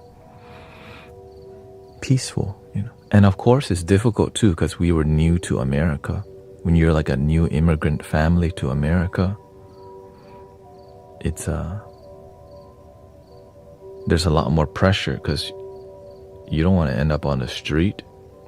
You don't want your children to be hungry. So, you know, this humble beginning. And this is in the 90s. We came to America in 1995, and, you know, living in the apartments and just doing the best to make it, you know. Some people want to fight to win, but if there's no one to fight, they have to fight within, yeah. And with themselves. Chasing the desire to win all the time. And that was my father. Which is, it's just masculine energy, needing to win, but it can be, competition can be healthy. Let me just say that out loud. Competition could be healthy if you know how to accept losing. But the issue is when you don't know how to lose, winning could be the worst thing, right? Because it's eventually you will lose, and it's going to hurt your ego so much. Yeah. But luckily, my father was a monk. Like, he was into Buddhism already. My father was a monk for like a year, right? And he always told me, like, he had wisdom, right? My father always shared wisdom with us. So the storytelling aspect, I definitely got from my father. And I looked up to many good storytellers and great teachers who are good with storytelling, like Thich Nhat Hanh or Michael Beckwith, and all these things, yeah. JN says, I understand you. It's the same with my parents, even though for a while my parents were forced to marry each other. Every generation has their own challenges, you know. Is it here? Yeah, and so when we come from broken families, like, you know, with abuse, my mother got abused heavily because her parents gave her away to some random family, to like a relative in the countryside for them to take care of her, but they ended up just effing up her life. And so she got abused, abandoned, traumatized. And so that's my mother.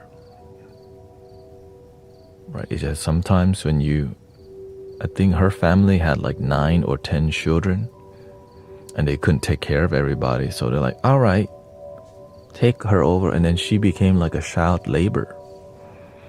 Like, she always told me the difficult time of selling. She had to go to school and bring like snacks to sell at school, you know. So imagine going to school and having to still hustle for your family or for your caretaker. And then on the weekend, she had to go sell food at a train station. Like, right? So what came from poverty was poor, basically, yeah. I guess you can say that is some form of trafficking, you know.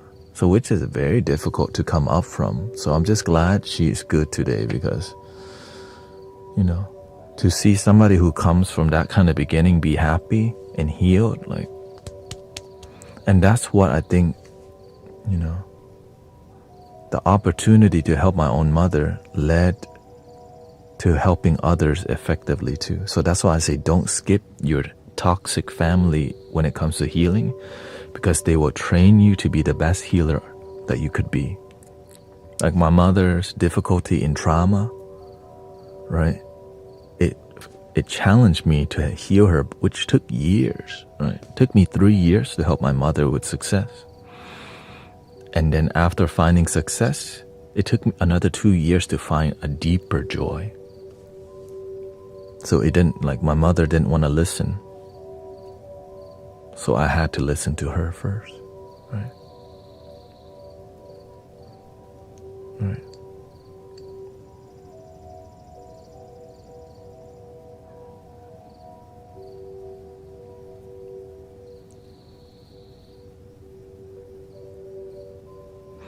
And again, whatever political side they choose to be on, everyone deserves love. Sometimes that's why the politics, it divides. But if you can't love people through the politics, then you don't know unconditional love. All you know is conditional love. And that's why everything's so divided, because it's like if you have a difference in opinion, you can disagree and still love each other.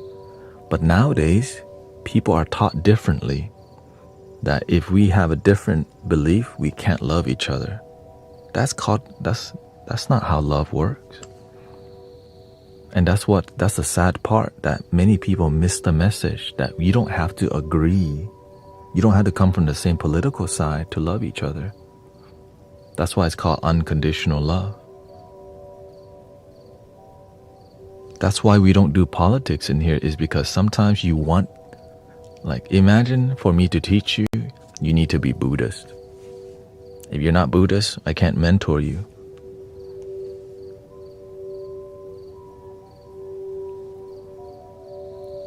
Or if you love Jesus, I can't talk to you, right? You haven't been saved yet, so you're not going to understand. Right? That's the same thing.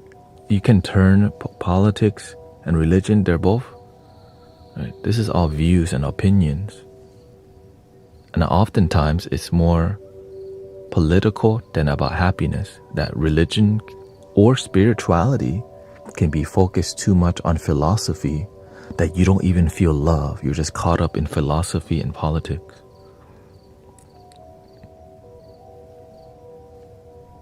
Because when you experience love, you just breathe.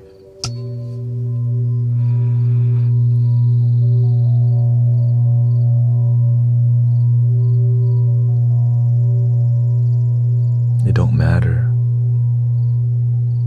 You don't have to agree, but we can breathe and say thank you together.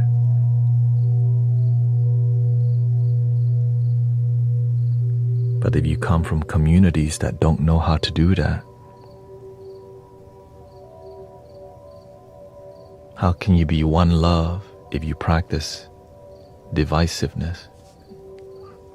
You can't. But the one love message, it makes you not able to be controlled. We both want the same thing. You just want it a different way, right?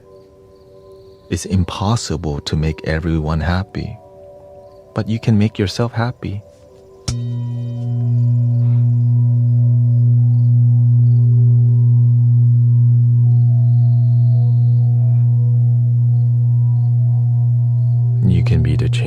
be the complaint. Right? No matter what, it's impossible to make everyone happy. Always remember that. When one side wins, the other loses.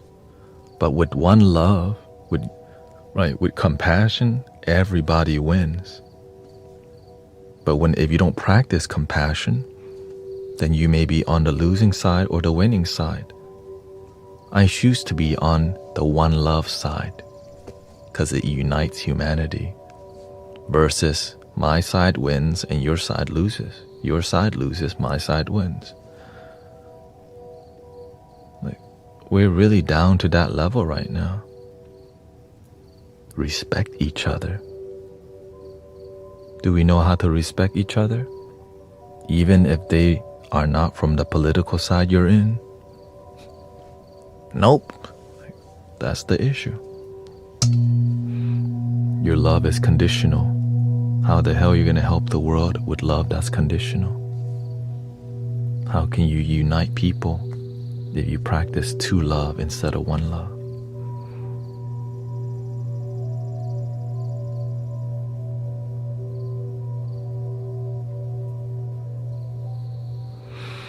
So that's why you imagine there's a lot of problems on the planet. What are you going to do about it? Me, I focus on mental health, emotional health, meditation. Maybe you can work with homeless people. Do your purpose, do your calling. Be the change. I don't wait for somebody to help people's mental health. We just do it here.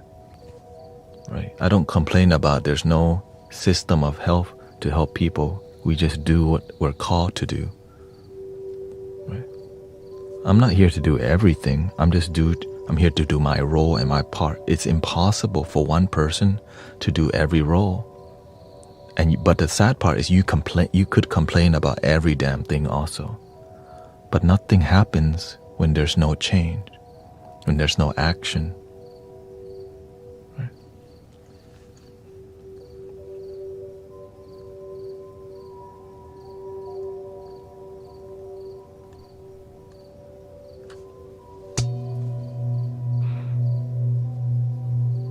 That's why I focus on flutes and music to help people relax.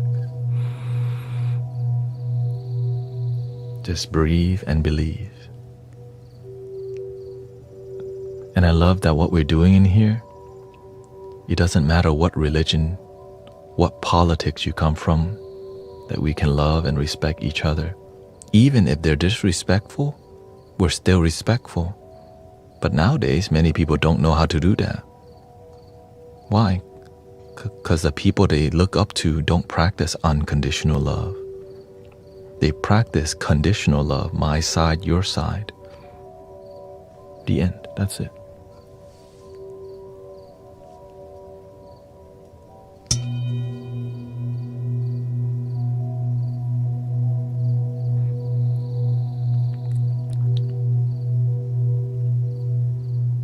We just need to remember that.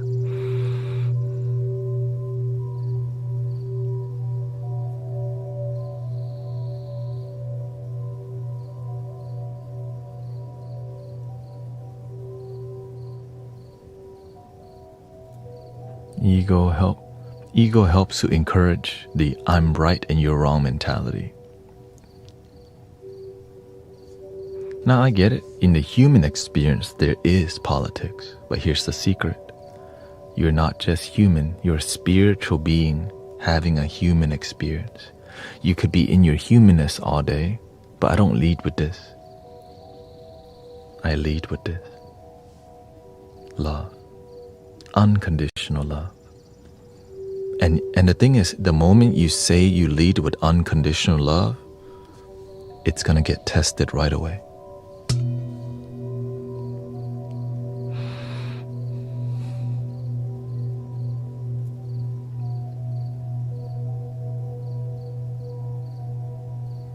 That's why I constantly say it's impossible to make everyone happy. But do your part to add to the solution. Or you can just be complaining all day about the problem. Problem, we have a problem. There's a problem. Well, what you gonna do about it to be the solution, right? Problem. With social media, there's more to express, but expressing your views, saying things doesn't always lead to practical action. But yet people will be online all day. Opinion. What are you gonna do to make people's life better? Complain more.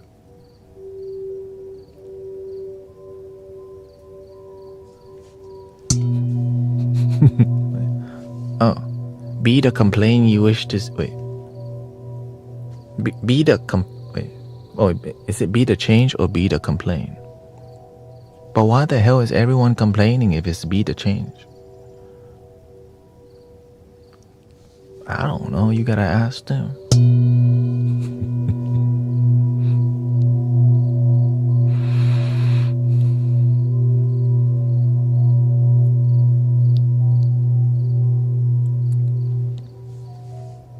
I struggle with politics, how politics can harm people. It's the nature of life. The moment you are born, your mother is in deep pain and suffering. Imagine when you're born, you harm somebody already, but we don't see it that way because we see it from love. Right, with compassion, there's sacrifice that's willing to be made. So we don't think, man, when I'm born, I harm. It's like, it's the nature of life, that life is suffering. This is one of the Buddha's teaching. Right. So it's impossible for everybody to just feel good only. But you can use that to manipulate people. See, we're hurt, we're victims. You can focus on victim mentality all day and keep people there instead of helping them heal. Because when they heal, they cannot join the victim movement anymore. So now you can't be controlled. So that's why I don't play that kind of game. Because it makes you feel less than. You've always been amazing. You're one of a kind. You're one of a kind, beautiful. There's no one like you. If you just look at your fingerprint and realize no one else has that you're made in such a unique way, that out of the billions of people, there's no same fingerprint.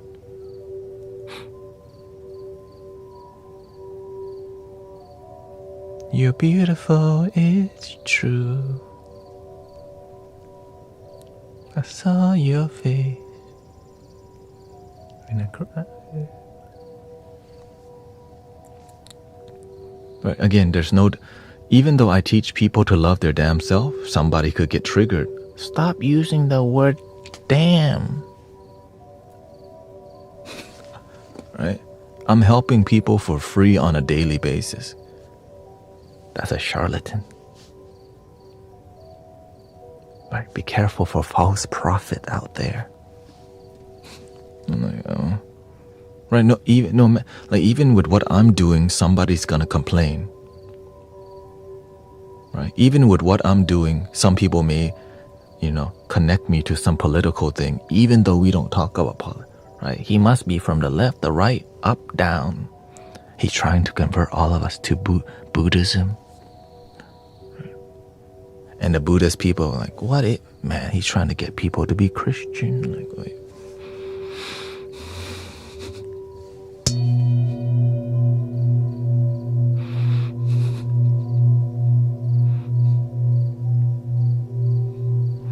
Because whenever you're unpredictable, people who come to judge you don't know what you are. But the people who come from a heart space are like, it's just good vibes.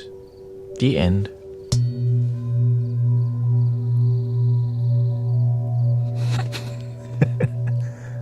That's it? No, it's gotta be more. It's just good vibes. It's not an emergency.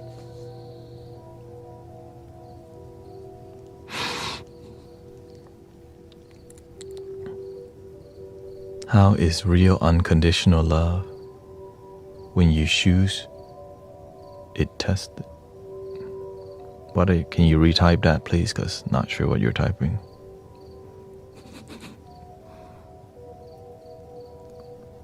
I try to keep up with politics because I want to know what people are complaining about so that we can show up to be the solution.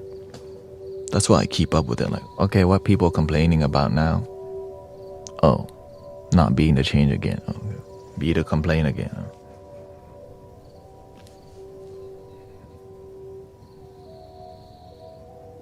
Is it possible to make everyone happy?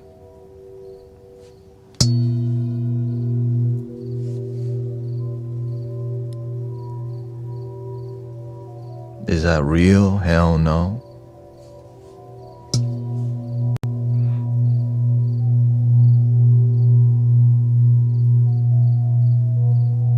So instead, do your part. Right?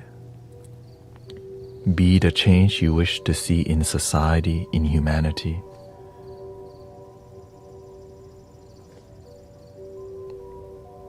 Right? Yeah, if you feel called, do your part. That's why there's action. I just focus on helping people genuinely feel happy. Because sometimes people follow the philosophies of love but don't feel it. People will protest about peace but don't even feel peace within themselves. How are you gonna make the world be peaceful if your energy is not even peaceful? I learned this long time ago. Like, you want the world to be peaceful, but you're not peaceful. How the hell are you gonna do that? You want the world to be kind, but you're not kind. You want the world to unite, but you're dividing it. So that's why I don't partake in any mainstream thing, because a lot of it is more politics. It's more control. It's my side, your side.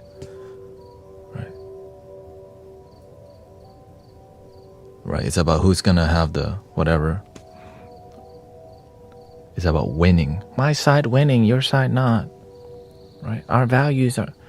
And a lot of times we have these values and we don't even feel happy.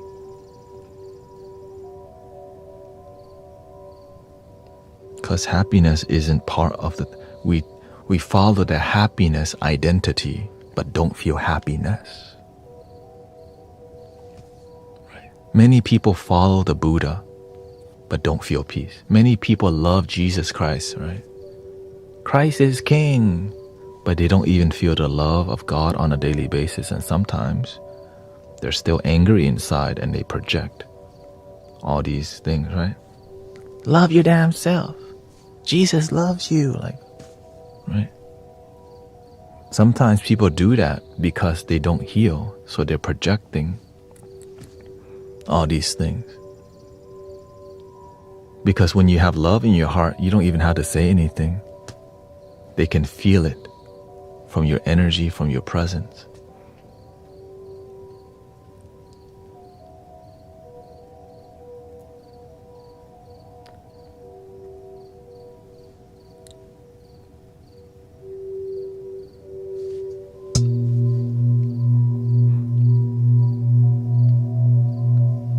So when people come here, they listen to what we're doing, they feel connected. Right? Because they know it's coming, they can feel that it's coming from a pure place. Because it is. I just want to see people genuinely happy, and so do many people here. Like, imagine practicing happiness and feeling it, believing in happiness and practicing it, and then having happiness as a result. Some people will protest and argue for peace and feel like crap within. How the hell are you going to help the world feel peaceful when you feel terrible?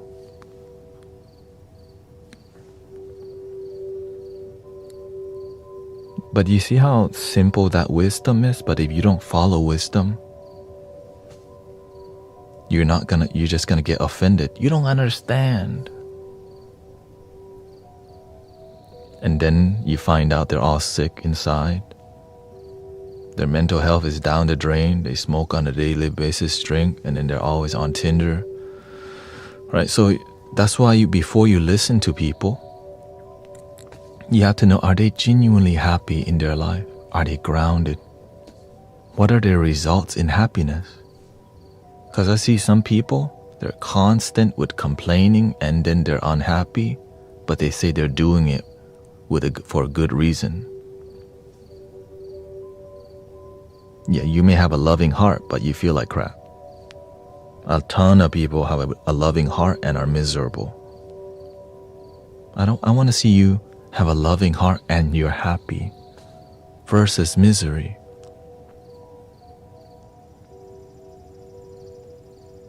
And to me, this is the basics. This is like, that's like first grade. What we just talked about, if you can't even observe and realize, if what you're doing doesn't lead you to genuinely feeling peace and happiness, you're going to be spreading the opposite. Everyone's going to get together to complain, and nobody's going to be happy.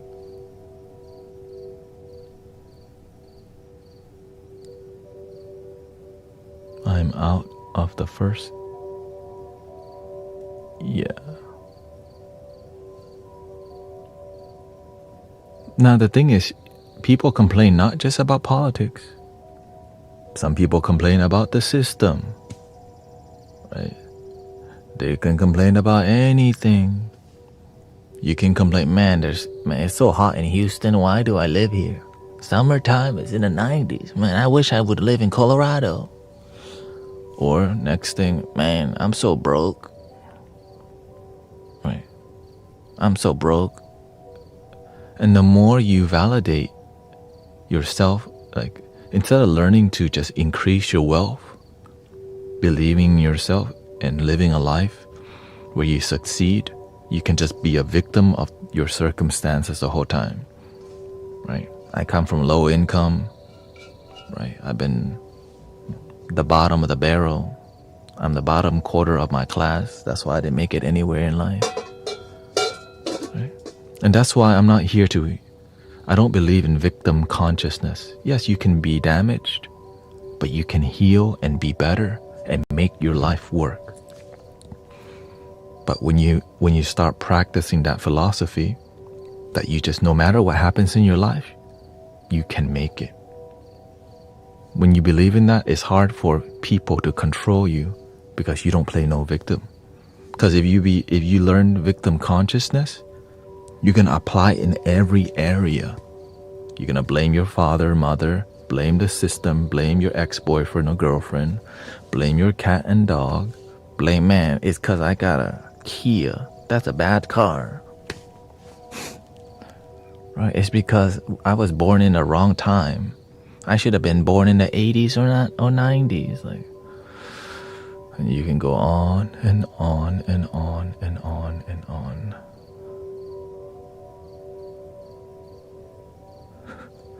And then you make friendships on misery, where you complain with each other and think you're doing the thing that's right, but you're not even happy.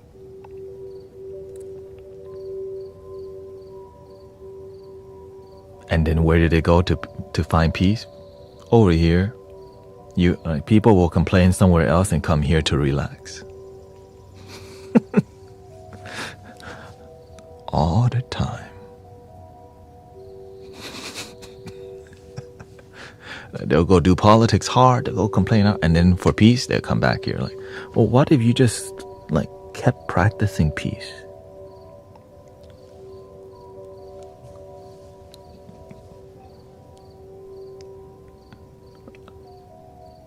What if you just kept practicing peace without doing the thing that brings down your vibration? Okay, let me use the restroom. We're gonna do some music, man.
All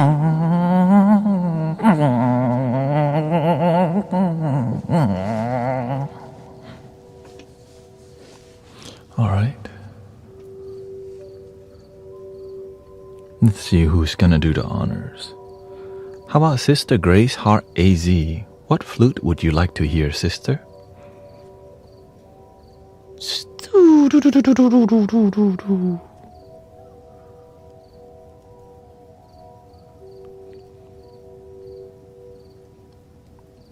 Geisha, okay.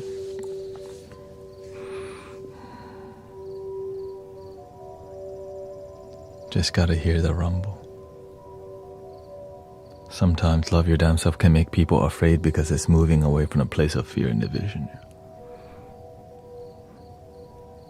In the beginning, I didn't know how to deal with politics and stuff, but the master made me learn about politics. I was like, man, I don't even want to do all that. He says, it's how the world works. You gotta understand people, where they're coming from. And so I had to surrender and be willing to learn all of it to see, and how much not to learn, because sometimes it's endless, right? And so when you understand, like, what are people complaining about? I don't know, I don't care. But instead, when people complain about something, you understand and you know what flute to play for them. That's it. Like, so when you understand people, you know how to be a good servant. You know what flute to pick up because they may feel heaviness in this certain way, and this frequency may help them a lot better. You know what I mean? G sharp, right?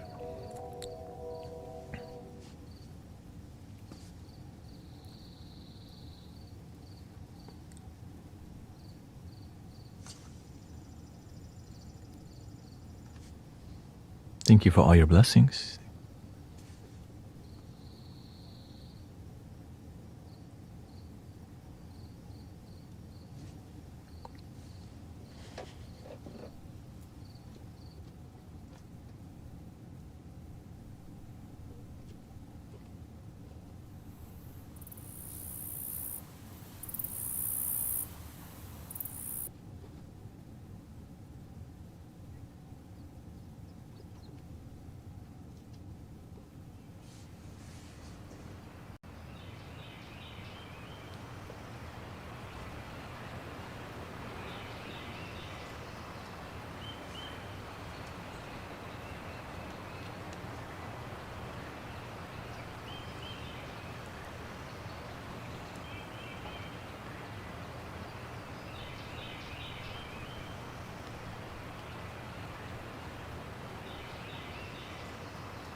Welcome, brother Simon. Bienvenidos de Venezuela. Ooh, I like that.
the shown, never lied on every glow. By the way I try to say I'll be there, waiting for. Oh, my past life, sorry, my past life.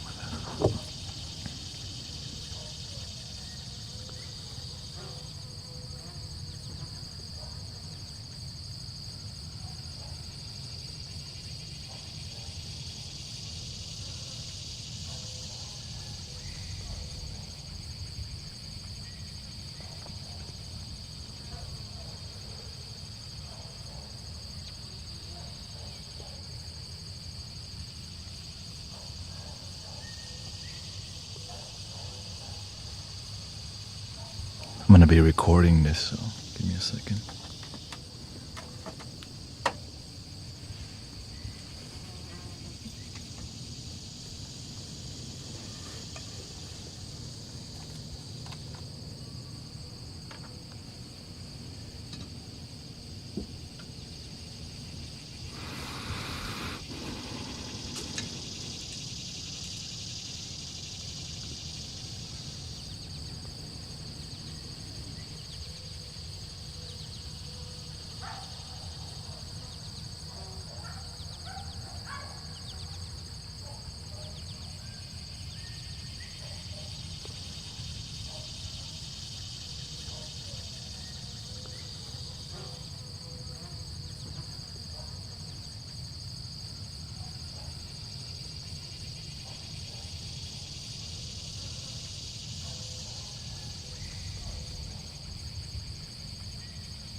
How about Sister Zen Diamond?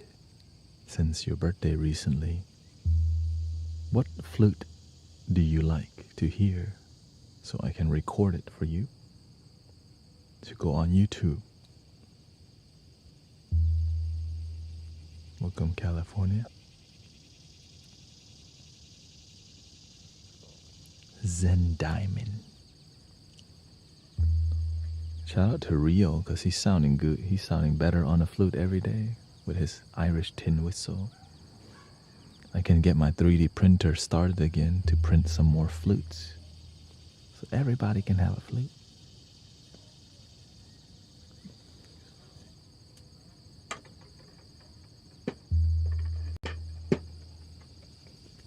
I'm now practicing the bamboo Chinese flute. Is it the Shao? Right?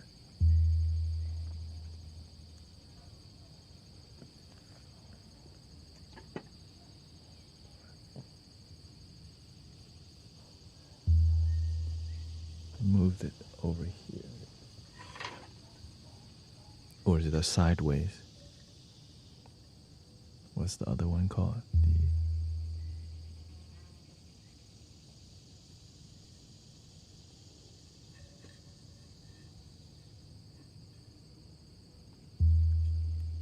Thank you, Michael.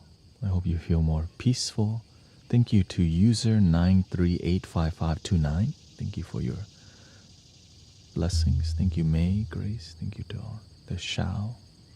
This is a bass version, which is like, I don't know what to. We can do this for you.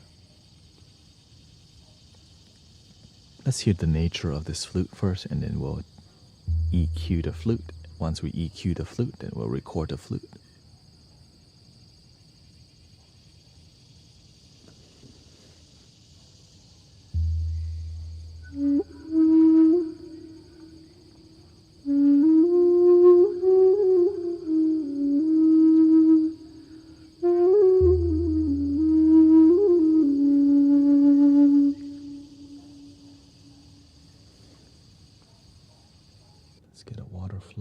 Let's do the ocean. We're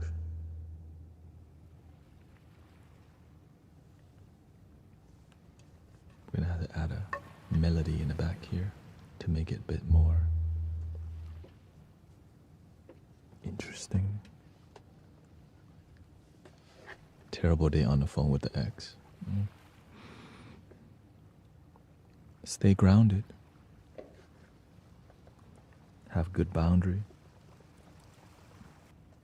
Choose peace and patience,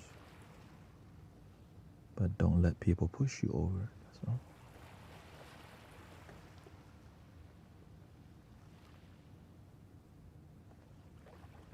D 432 hertz.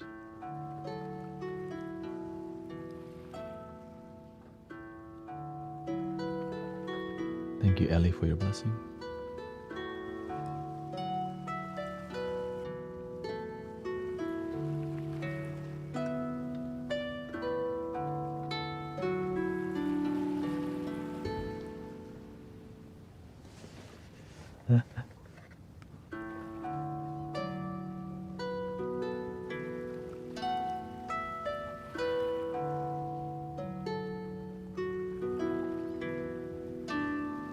Let's see what that's 440.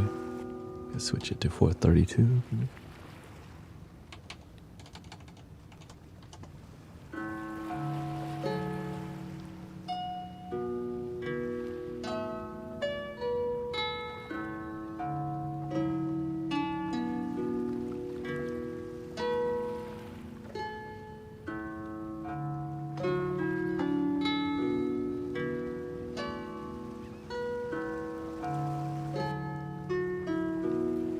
The instruments playing me.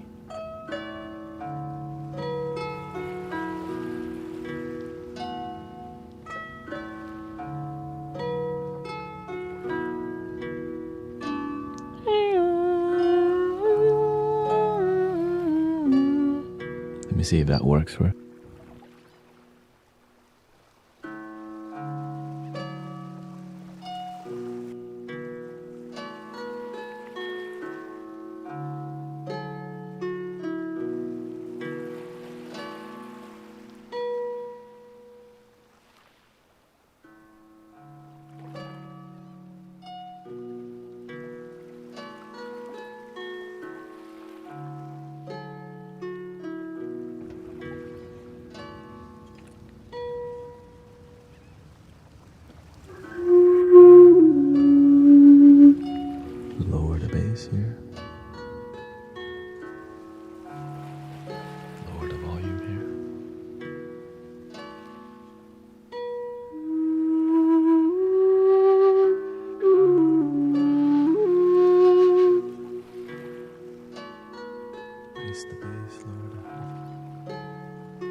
I need it to be more zen than this.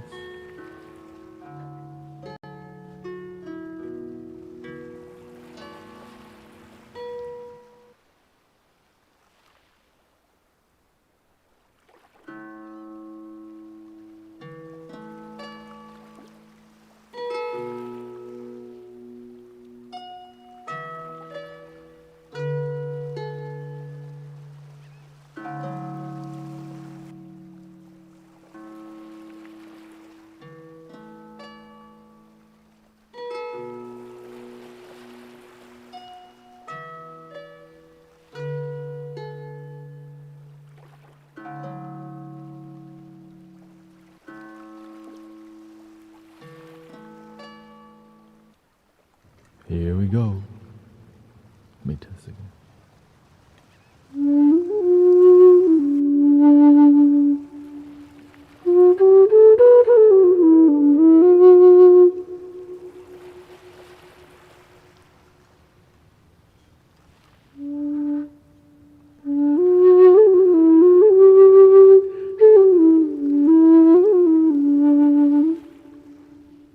A little bit more.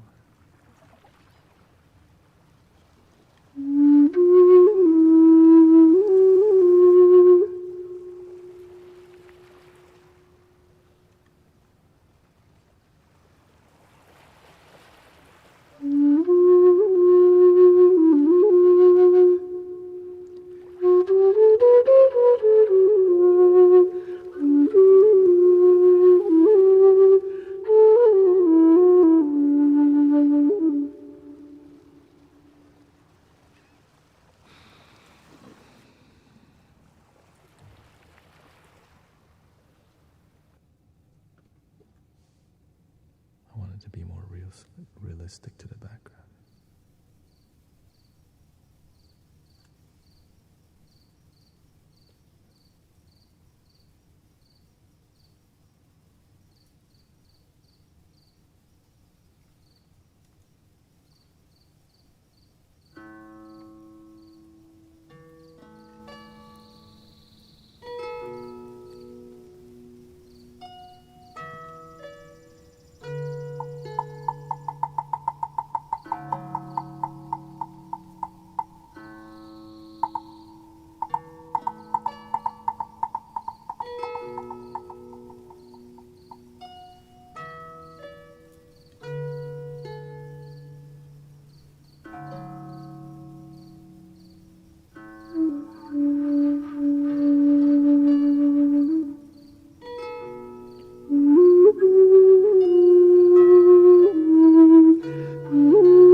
glad we found some Chinese vibes.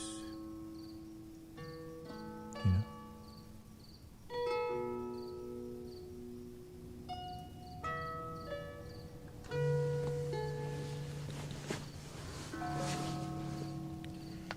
Good night, Alyosha.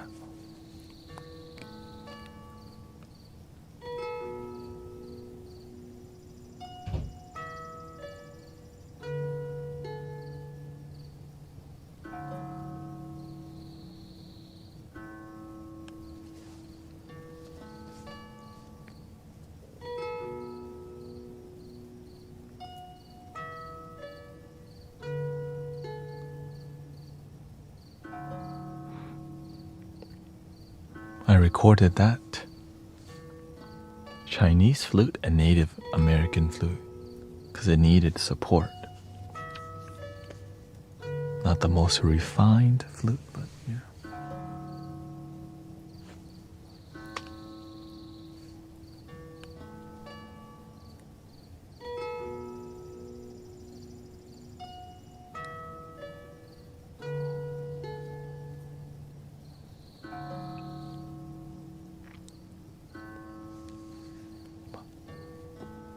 How about on Insight Timer?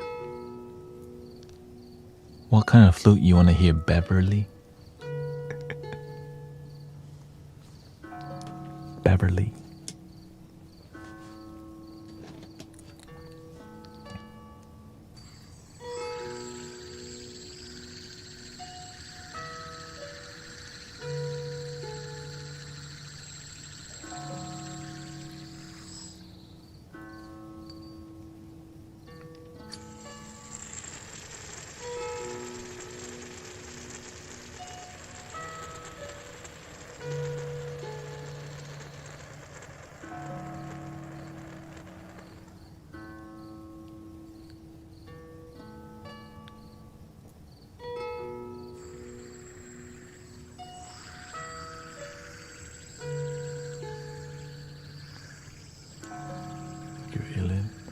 Ilanit.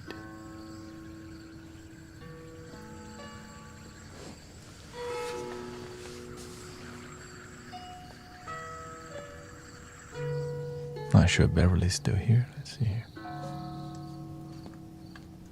Thank you, Dr. Weevil.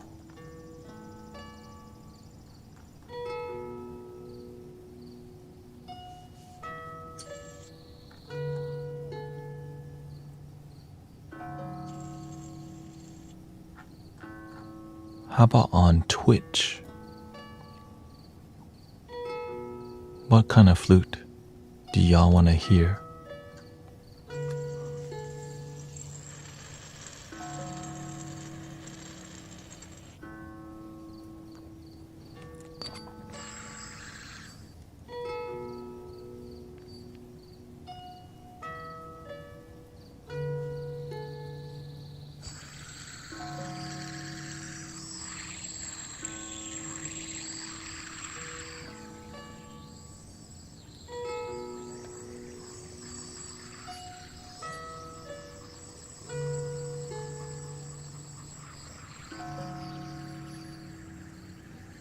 She says she wants Irish flute. Irish flute.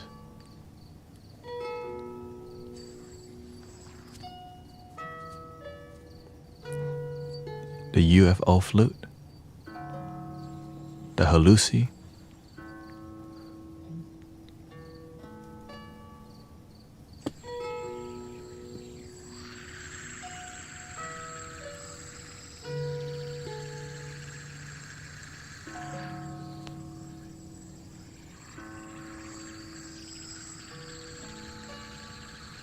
Here's a UFO.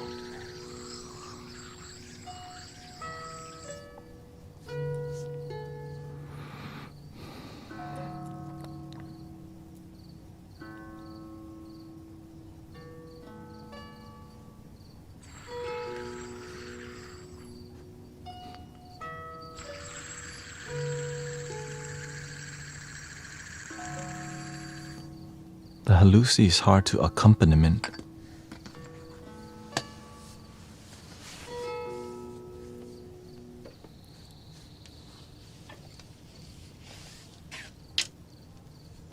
out of tune A major, which the relative scale is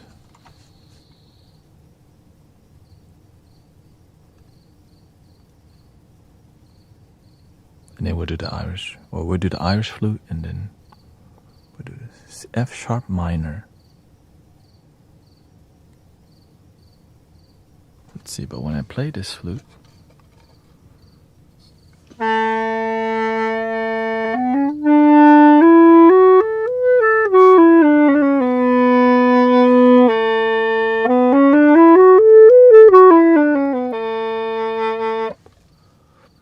A sharp.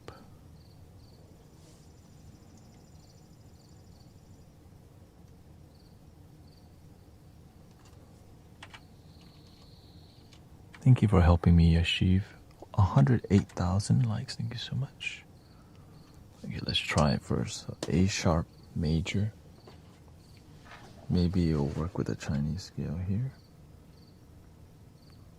But in 440 hertz. Or is it 430?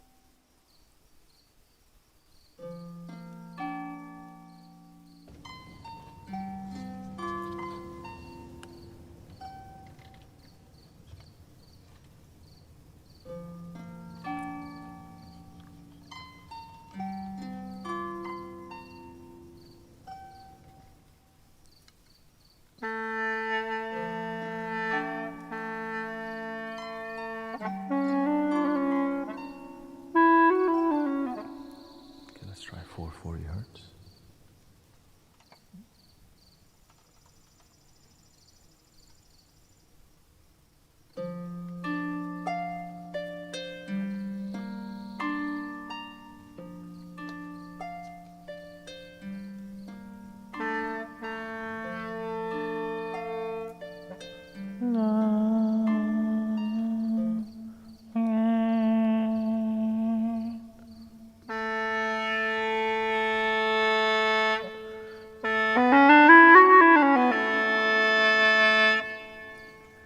So it's A major.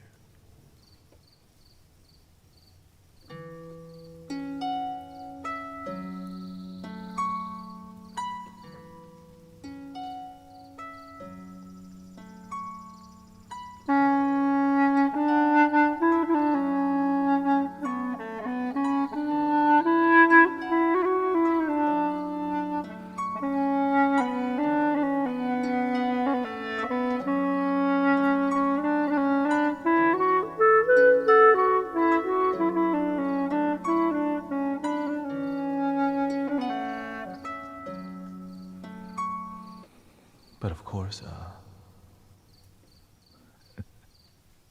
yes, it's a very unique. This is supposed to be like a gourd, you know, one of those. You know. Okay, so we're gonna make it more modern by making a regular major scale instead of a pentatonic, which would sound like.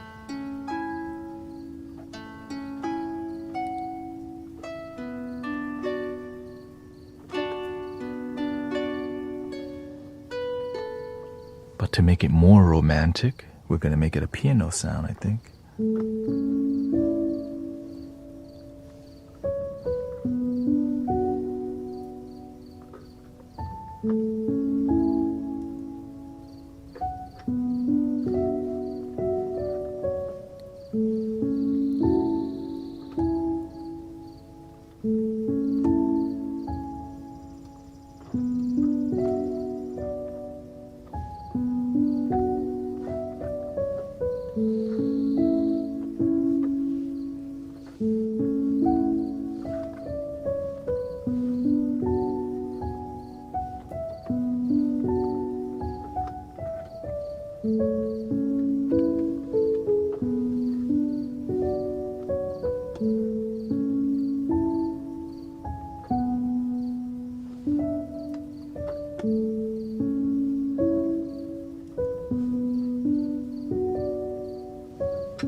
sounds pretty dope. Okay. Namo Buddhaya. Welcome. Here we go.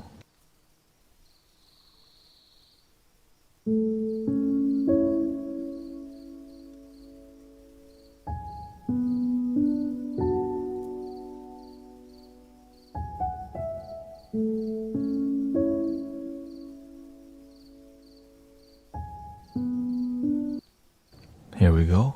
Let me EQ the flute. I didn't even EQ this flute yet.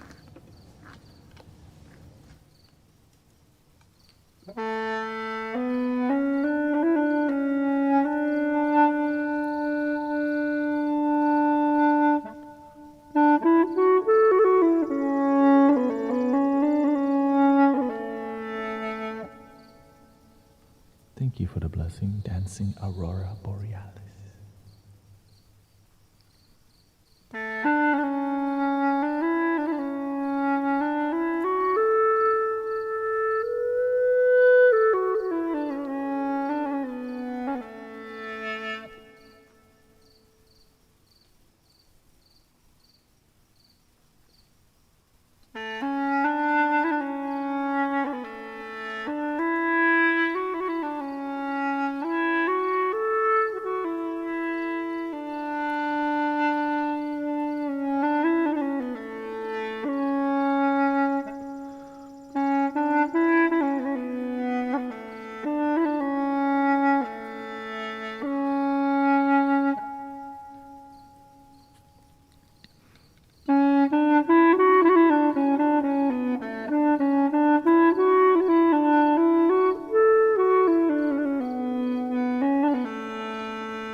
Here we go. 10 minutes.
Halusi, a Chinese, mountainous Chinese, and Hmong people made of gourd usually, but this is a ABS plastic.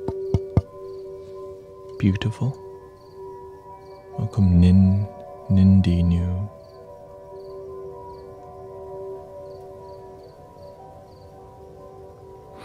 Yeah, this is called the Halusi. I think there's other names for it. It's like a mountainous region. Usually this is made of a gourd, and this is 3 bamboo pipes. Right. But of course, and inside has a metal reed, which is why it sounds like wee, wee, wee. Like a clarinet. Some people say it sounds like a clarinet.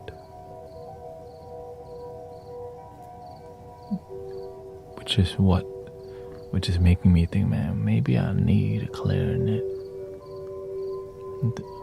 I'm the type of person like, man, I think I need a bassoon or a French horn or something, or an oboe. Yeah. Okay, thank you, Christy. Thank you. Very distinct sound, very unique, and lift off. We called it a spaceship flute.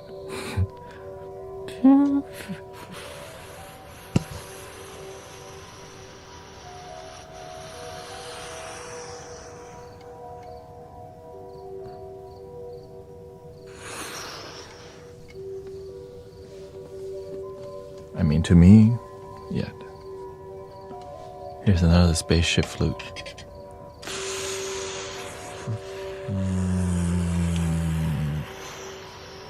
Like, what the?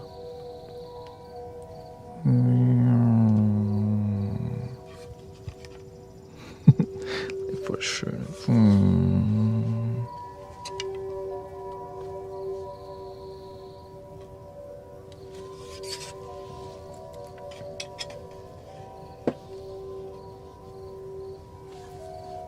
Oh, of course. This is another. Beep boop, beep beep beep boop, beep boop, beep boop.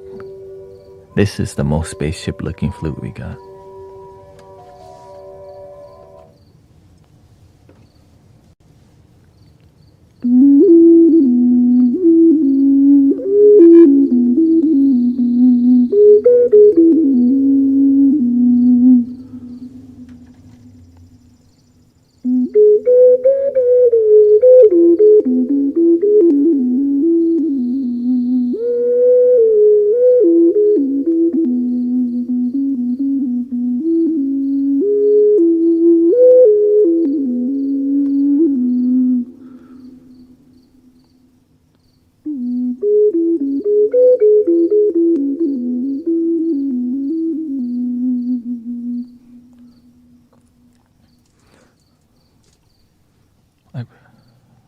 Are you Buddhist?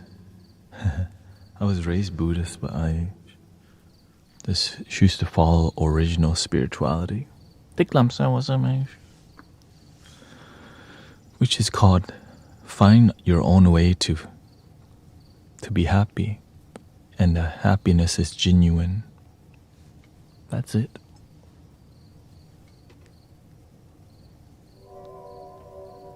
Nothing worse than false happiness. Like, oh wait, I thought I was happy. Psych.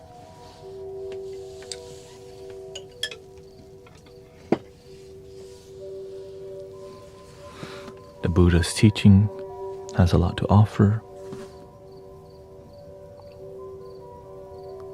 People follow philosophy. Same thing like they follow politics.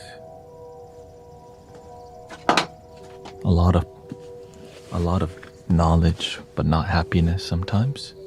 I just follow the happiness. Oh, thank you. Amber Herald Creations. Nice to see you again. And that's it. One thing I always learned earlier on was I'm not a victim of life. I can change my life if I don't like it.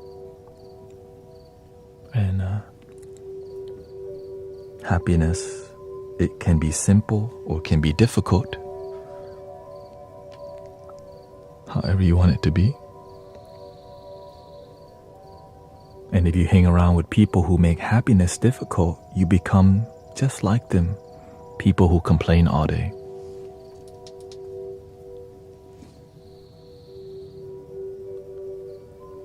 You're welcome to complain all day.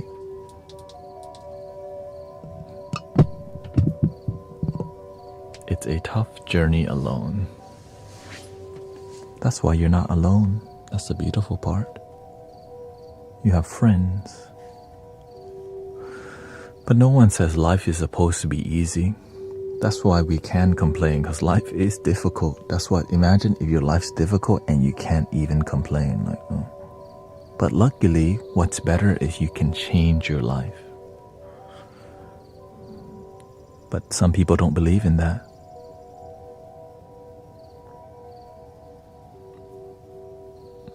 Which is sad. That you don't believe you can change your life. Like, damn.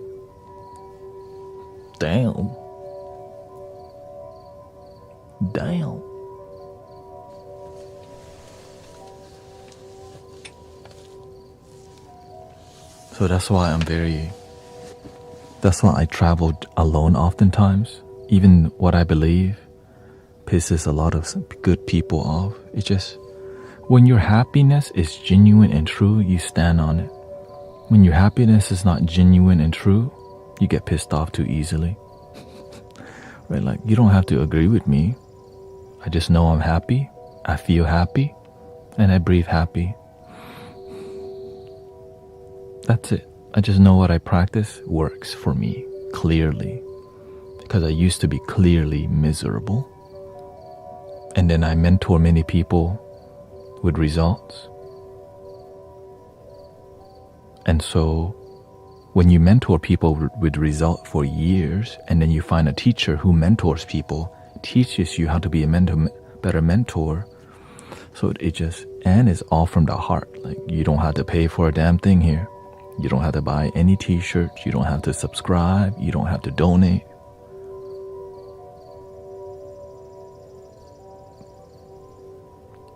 Wherever you're at, there's a way to be happy. If you believe it. Or you can doubt it all day and be miserable too.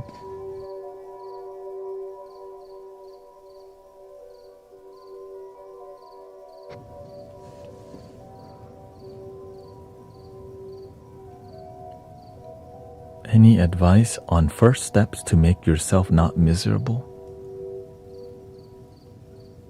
You have to figure out why you're miserable. Imagine you feel like crap, but you don't even know why. Well, how are you going to fix your issue if you don't know where the problem comes from? Write some things down so that you can see on paper. I'm miserable because I think of my damn ex all day, making me lonely. And then I play Grand Theft Auto after. But I'm still miserable. Why do I play Grand Theft Auto if my life is miserable? Oh, because I don't know what else to do. Go to the damn gym. Improve yourself. Right? So it takes a lot of asking yourself questions and answering it yourself. Some people don't know how to do that because nobody taught them how to sit and be with yourself and really just feel what you feel. Like, if you're sad, sometimes you just need to let yourself feel it. Sometimes you're sad and you pretend you're not sad. Be sad if you need to be. Be happy if you need to be. Right?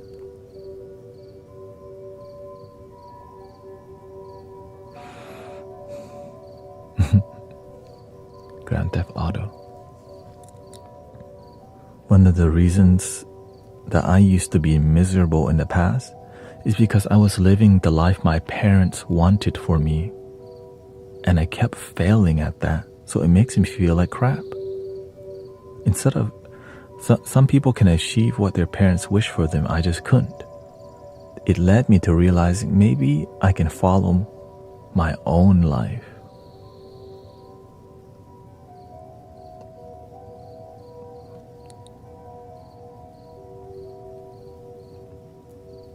You still need to find balance though. You may go for your dream life, but you have to be willing to sacrifice. Like, you gotta have a job. You have to make money. right? Maybe you fantasize about your dream life, but you still need to make your life work out. You don't want to be broke all the damn time, so you have to get your money up. While working these jobs, you can practice your spiritual discipline at that job. While I was working at Cheesecake Factory, I was practicing mindfulness. I was practicing awareness. I was focusing on my breath. When I was a wedding videographer, I practiced my principles and values. Right? Even when I was a massage therapist, I was meditating and massaging the whole time. Watching my posture so I don't damage my body. Watching my energy so I don't pick up negative energy. Right?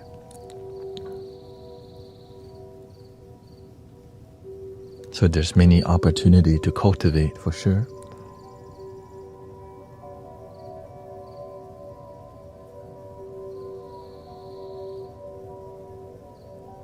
So don't expect your life to change overnight.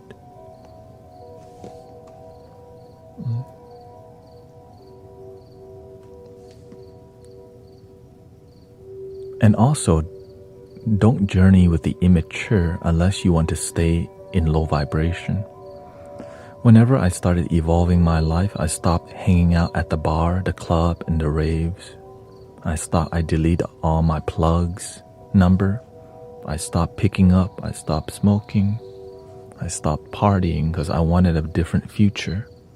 And for me to find different future, I had to live differently in the moment. You can't change the past, but you can change the future by how you live in the present moment. Which is basics. Right? This is basic. It's basic when you start studying life, right? Everybody is a priceless diamond, that's for sure. Diamond. It's just sometimes you gotta polish yourself. You look like a rock, but you're more than that. You're a Zen diamond. I think I'm a lump of coal, actually. Keep polishing, damn it. You just polish one time and you go back to watching the Mari show. Mari show more interesting. Polishing? No.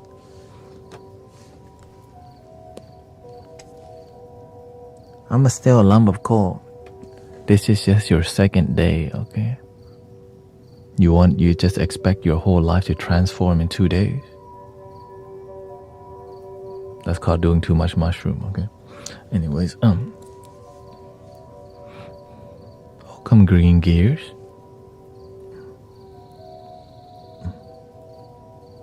Like the guy yesterday at the park. You're talking to God right now. I am godly. Sure, shout out to God.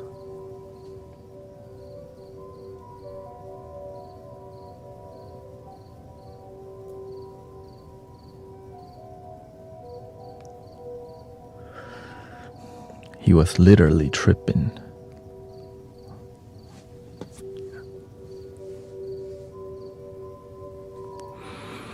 Any tips for tempering the hormonal impact of specific phases of aging? It's a sensitive topic that has the same solution. You have a body, but you're not the body. Your body and mind is moody, but your observer self, your true self, no up or down, just pure presence. But if you become attached to your mental, emotional, physical, then it owns you. So you have to be disciplined so that your moodiness doesn't. Welcome, Sister Dory. Right? So that your habits and your body, right, your human experience doesn't get the best of you. And that's okay. Sometimes you're going to be moody. But don't let the moodiness take over. How do you do that? Discipline. Like the guy that was tripping out, taking too much substance, start blurting out some stuff. I'm God. Like, oh. But so I just know, don't react. How effed up is he? Okay, he's so effed up, he's not listening right now. It's time to end the meditation. 3 ohms. So while we 3 ohms at the end, he was still blabbing on about how he feels because he's effed up. That's okay. Let him do his thing. But then of course I know to clear the energy after the meditation end again, because why? Too much mushrooms make you loopy. It's me, Mario.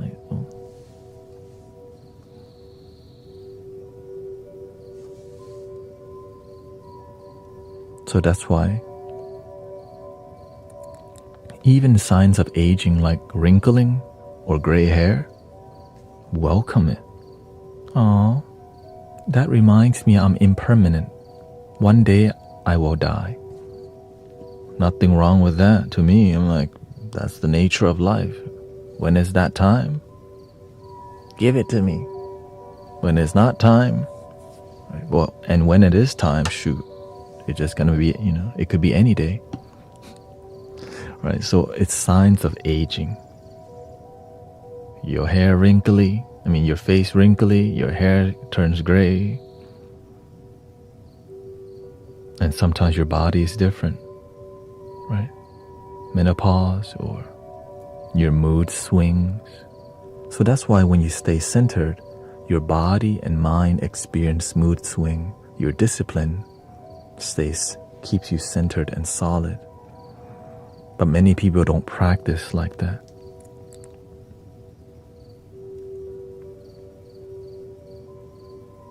They don't have to practice nothing. Right? It's just part of life that you have some illness from time to time. Hey, stop talking about me. Not you, Dory. Not you. Inani Zohoni. Excuse me. Let's see. Dr. Weevil says, I feel the part about asking yourself questions and trying to honestly answer them. Doing this made me more aware about a lot of things. This added up over time, made me appreciate a lot more things and disregard more and more negative things that used to affect me. Miserable people always look for company. And happy people look for other happy people. But why aren't there more happy people? And why is there a lot more negative people? Well, look what's on TV. The news always brings you some negative shit.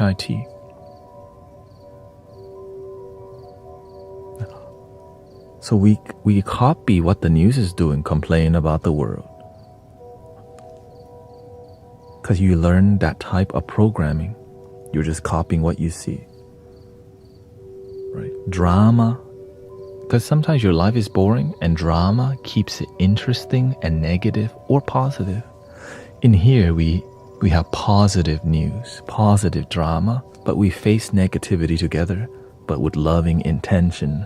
Rather than today in Southwest Houston, some dude was shot at Timmy Chan's in the 6th Street and West Time. You're like, oh, what? And when you've been watching that kind of news for 10, 20 years, you just go, man, the world is effed up. Be careful out there. Right? Be careful out there. Like, the world's so terrible. But realistically, if you go outside, it's all peaceful. And I go outside, I get welcomed with a cat. Pet me. And when one cat, the second one comes. Pet me. 2 cats ask. The 3rd cat might come. 3 cats. I just pet 3 cats at one time. Pet me, and pet me. Right? Most of the time, the world is peaceful. Unless you're driving during traffic hour. Then turn on some Bob Marley, enjoy the traffic. right? Maybe you can watch Sister Grace live stream.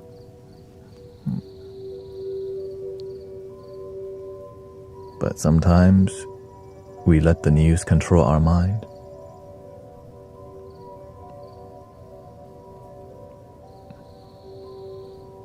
Even when people are sad, I believe I see that happiness is possible. That's why I don't feel sorry for people. I just look at them and say, they can change their life. You can turn your life around 1,000%. So there are good news. It's just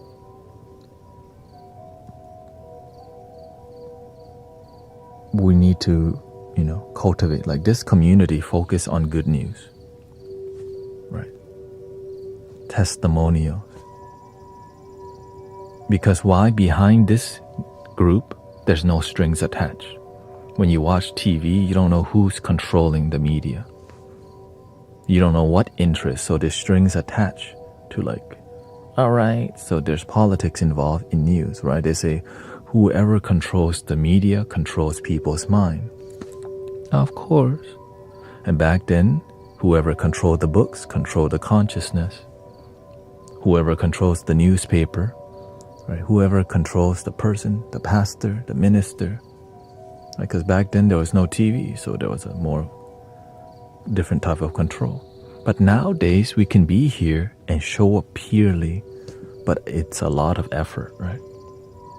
We have to have regular jobs. We have to maintain groundedness and not get corrupted by choosing sides, right? Because everybody wants happiness. It's just you can't make everyone happy.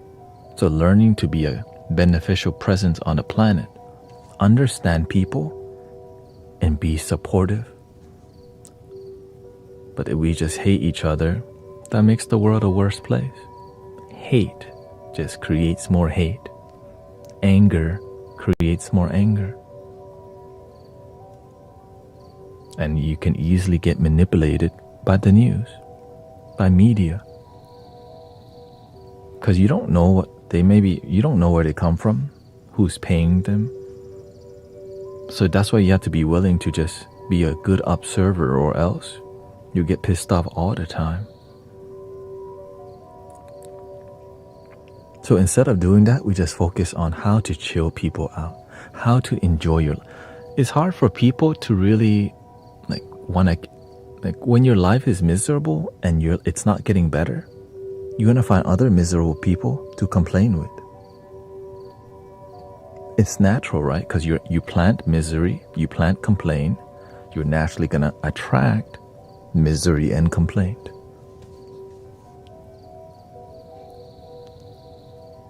Right? If you keep saying, I'm a victim, we are victims, then you keep attracting more victim mentality instead of healing and happiness. So when you start to self-develop, you start to see, wait a minute, that's a victim consciousness movement that has nothing to do with healing people, but using people. That's called manipulation happening in front of us.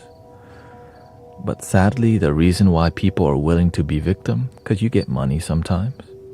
You benefit from victim consciousness, but on the long run, it makes you not heal, because if you heal, you might not want to join for the benefits, right? There's networks of people.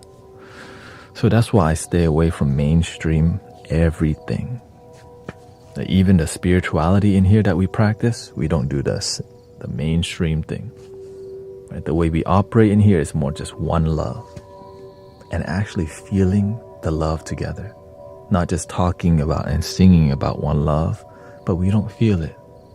Right?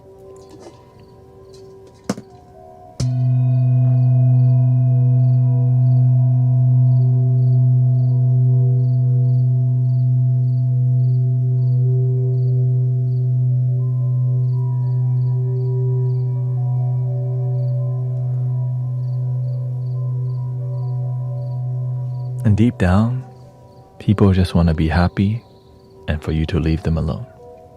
That's it.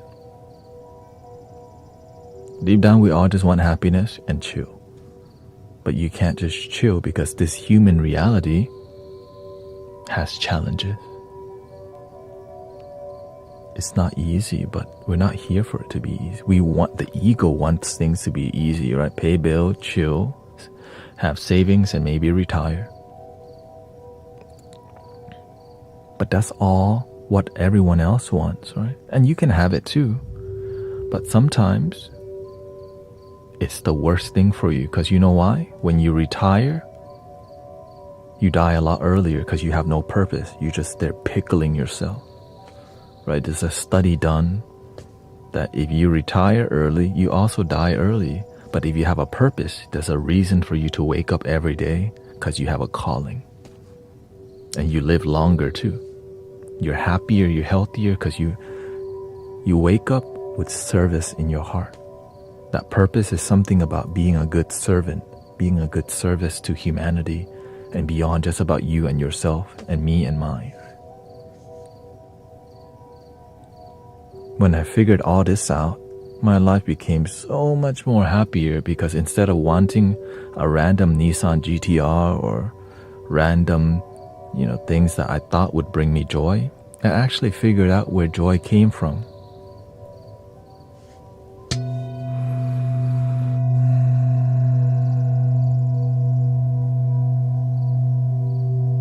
But it's not like I'm enjoying my life. Like, this moment is so good. It's not like that. It's called long-lasting contentment, which looks like this.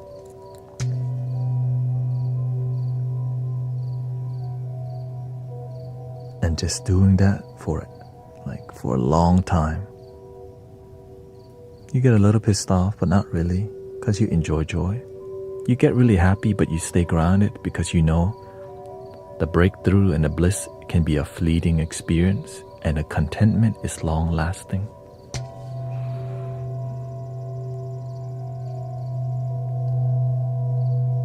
Humble, easy happiness.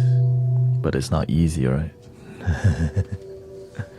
Because many people, they don't settle for contentment. We want bliss, we want breakthrough, we want, yes, ecstasy. Oh my God. This is the best life ever. Book a trip to Bali today. It's all fantasy.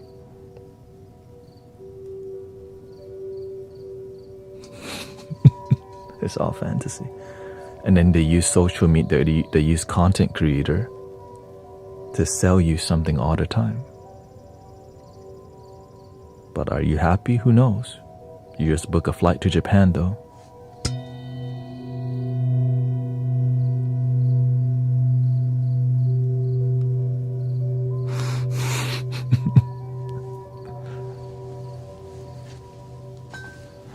And there's nothing wrong with going to Japan. It's just more about, there's a lot of things that distract you. It will make you buy stuff. And still, you're not truly happy. You just get instant gratification. Right?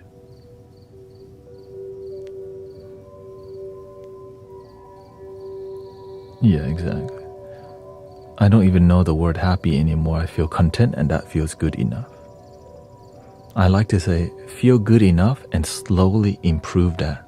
Because if your joy has a sharp high, that means you just smoked something. Or you ate something that made you, oh my God, this ice cream is delicious, bro. The crash is coming. Right? If your life has a random high like this, the crash is coming. So when you play Call of Duty, it's like a bunch of, right?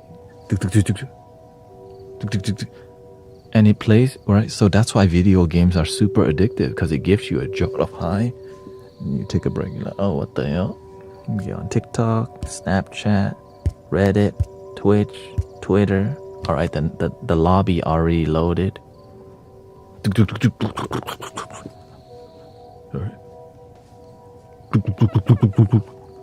Terrorist wins. Right. And you see the kill cam. Oh, word. Then you get back to Snapchat again.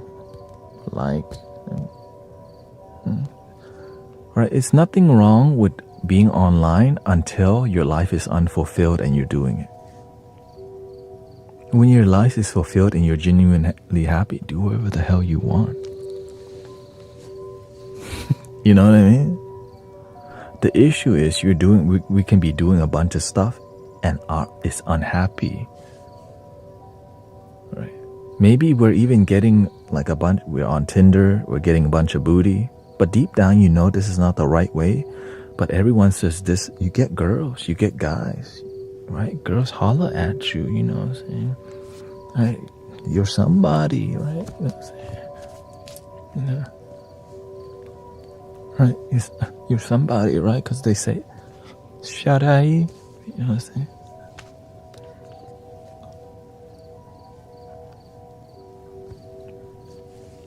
And so it's a bunch of BS. It tricks you and tells you because you get a lot of booty, that means you have value, or they tell you have value,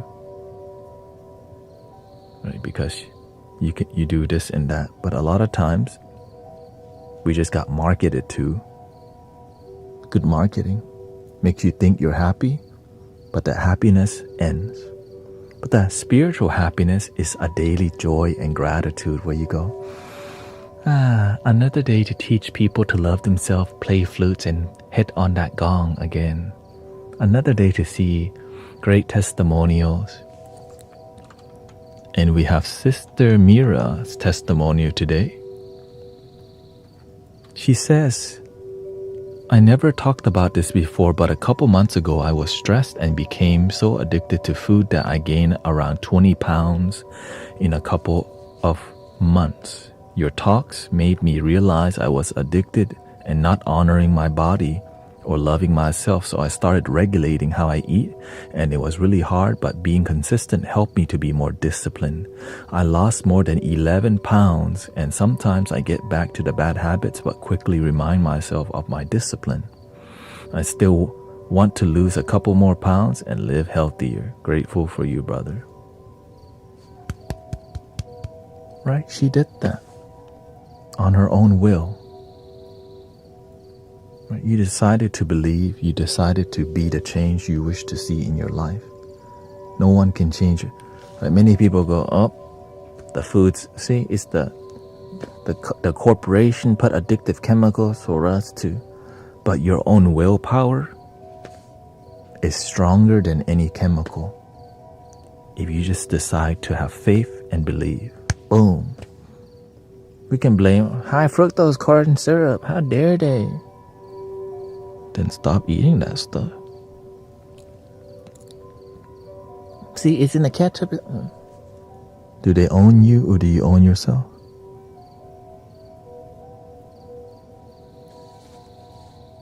Are you going to let the companies own your consciousness? That's why we have this community. If you want to change your life, stop blaming. And if you're not ready to, you don't have to. You're welcome to be miserable. Yeah, you got options. It's just when you hear the message over and over, you're like, man. But it's difficult to speak the truth like this because you have to find balance because people don't like to be talked at. That's why I try my best to be very relatable to you. Right? That's why I put myself on the spot and be vulnerable all the time so that it doesn't feel like I'm Guru Thanet here to talk at you. I'm here to fix. No. I just show you some stuff. You decide if you want to change your life or not. The end. But at least you get to hear the things that may transform it, but you still have to take the action.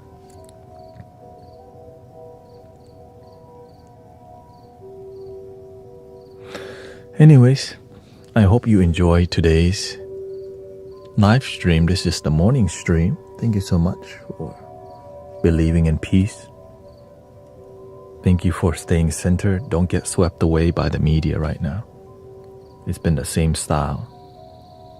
Be the change you wish to see, right? I could complain about, people vaping, smoking, and do nothing. But instead, we show up and be a positive community. We show up and be loving people. We show up, be respectful. even when people are rude to the community, we still choose to be gentle and graceful. But if they become super rude, then we gotta have some damn boundaries, man. Right? There's a difference, so that's why we gotta have patience with each other. We tend to forget that the consumer drives the market.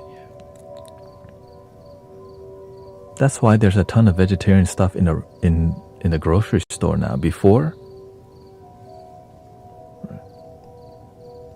there was a lot less, but because people have their consciousness is changing, right? Now there's like 10 different types of kombucha, 20 different types of kombucha. Like, oh, now you got organic and non-organic.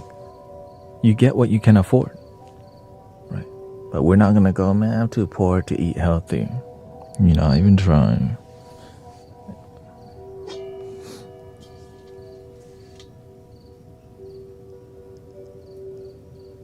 Is your birthday? Oh, here we go.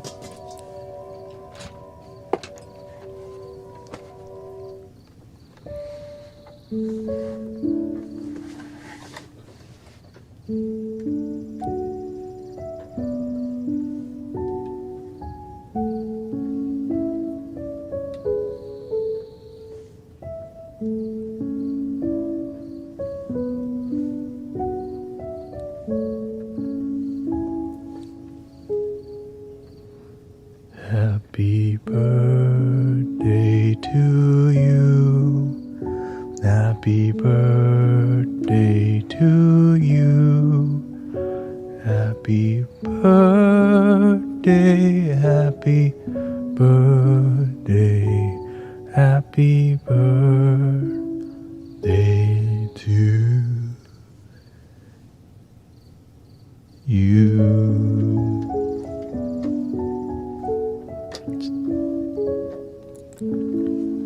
Check out my YouTube channel, Guru Thanet. I've been putting out more stuff. If you like wisdom, TikTok has the wisdom, YouTube has the music, Spotify, Guru Thanet. And thank you so much for all the moderators. Shout out to, thank you everybody for being respectful, engaging. I'm proud to say that every day people are more respectful online in this community. Like, that's an honor. You know what I mean? Every day on all platforms, TikTok, YouTube, Twitch, there's more respect. And that's so important because that's what the world needs. Don't let the politics turn you into an a-hole. Whatever side you choose, stay loving, respectful, have boundaries, but don't just get consumed by it. Here we go. Breathing in.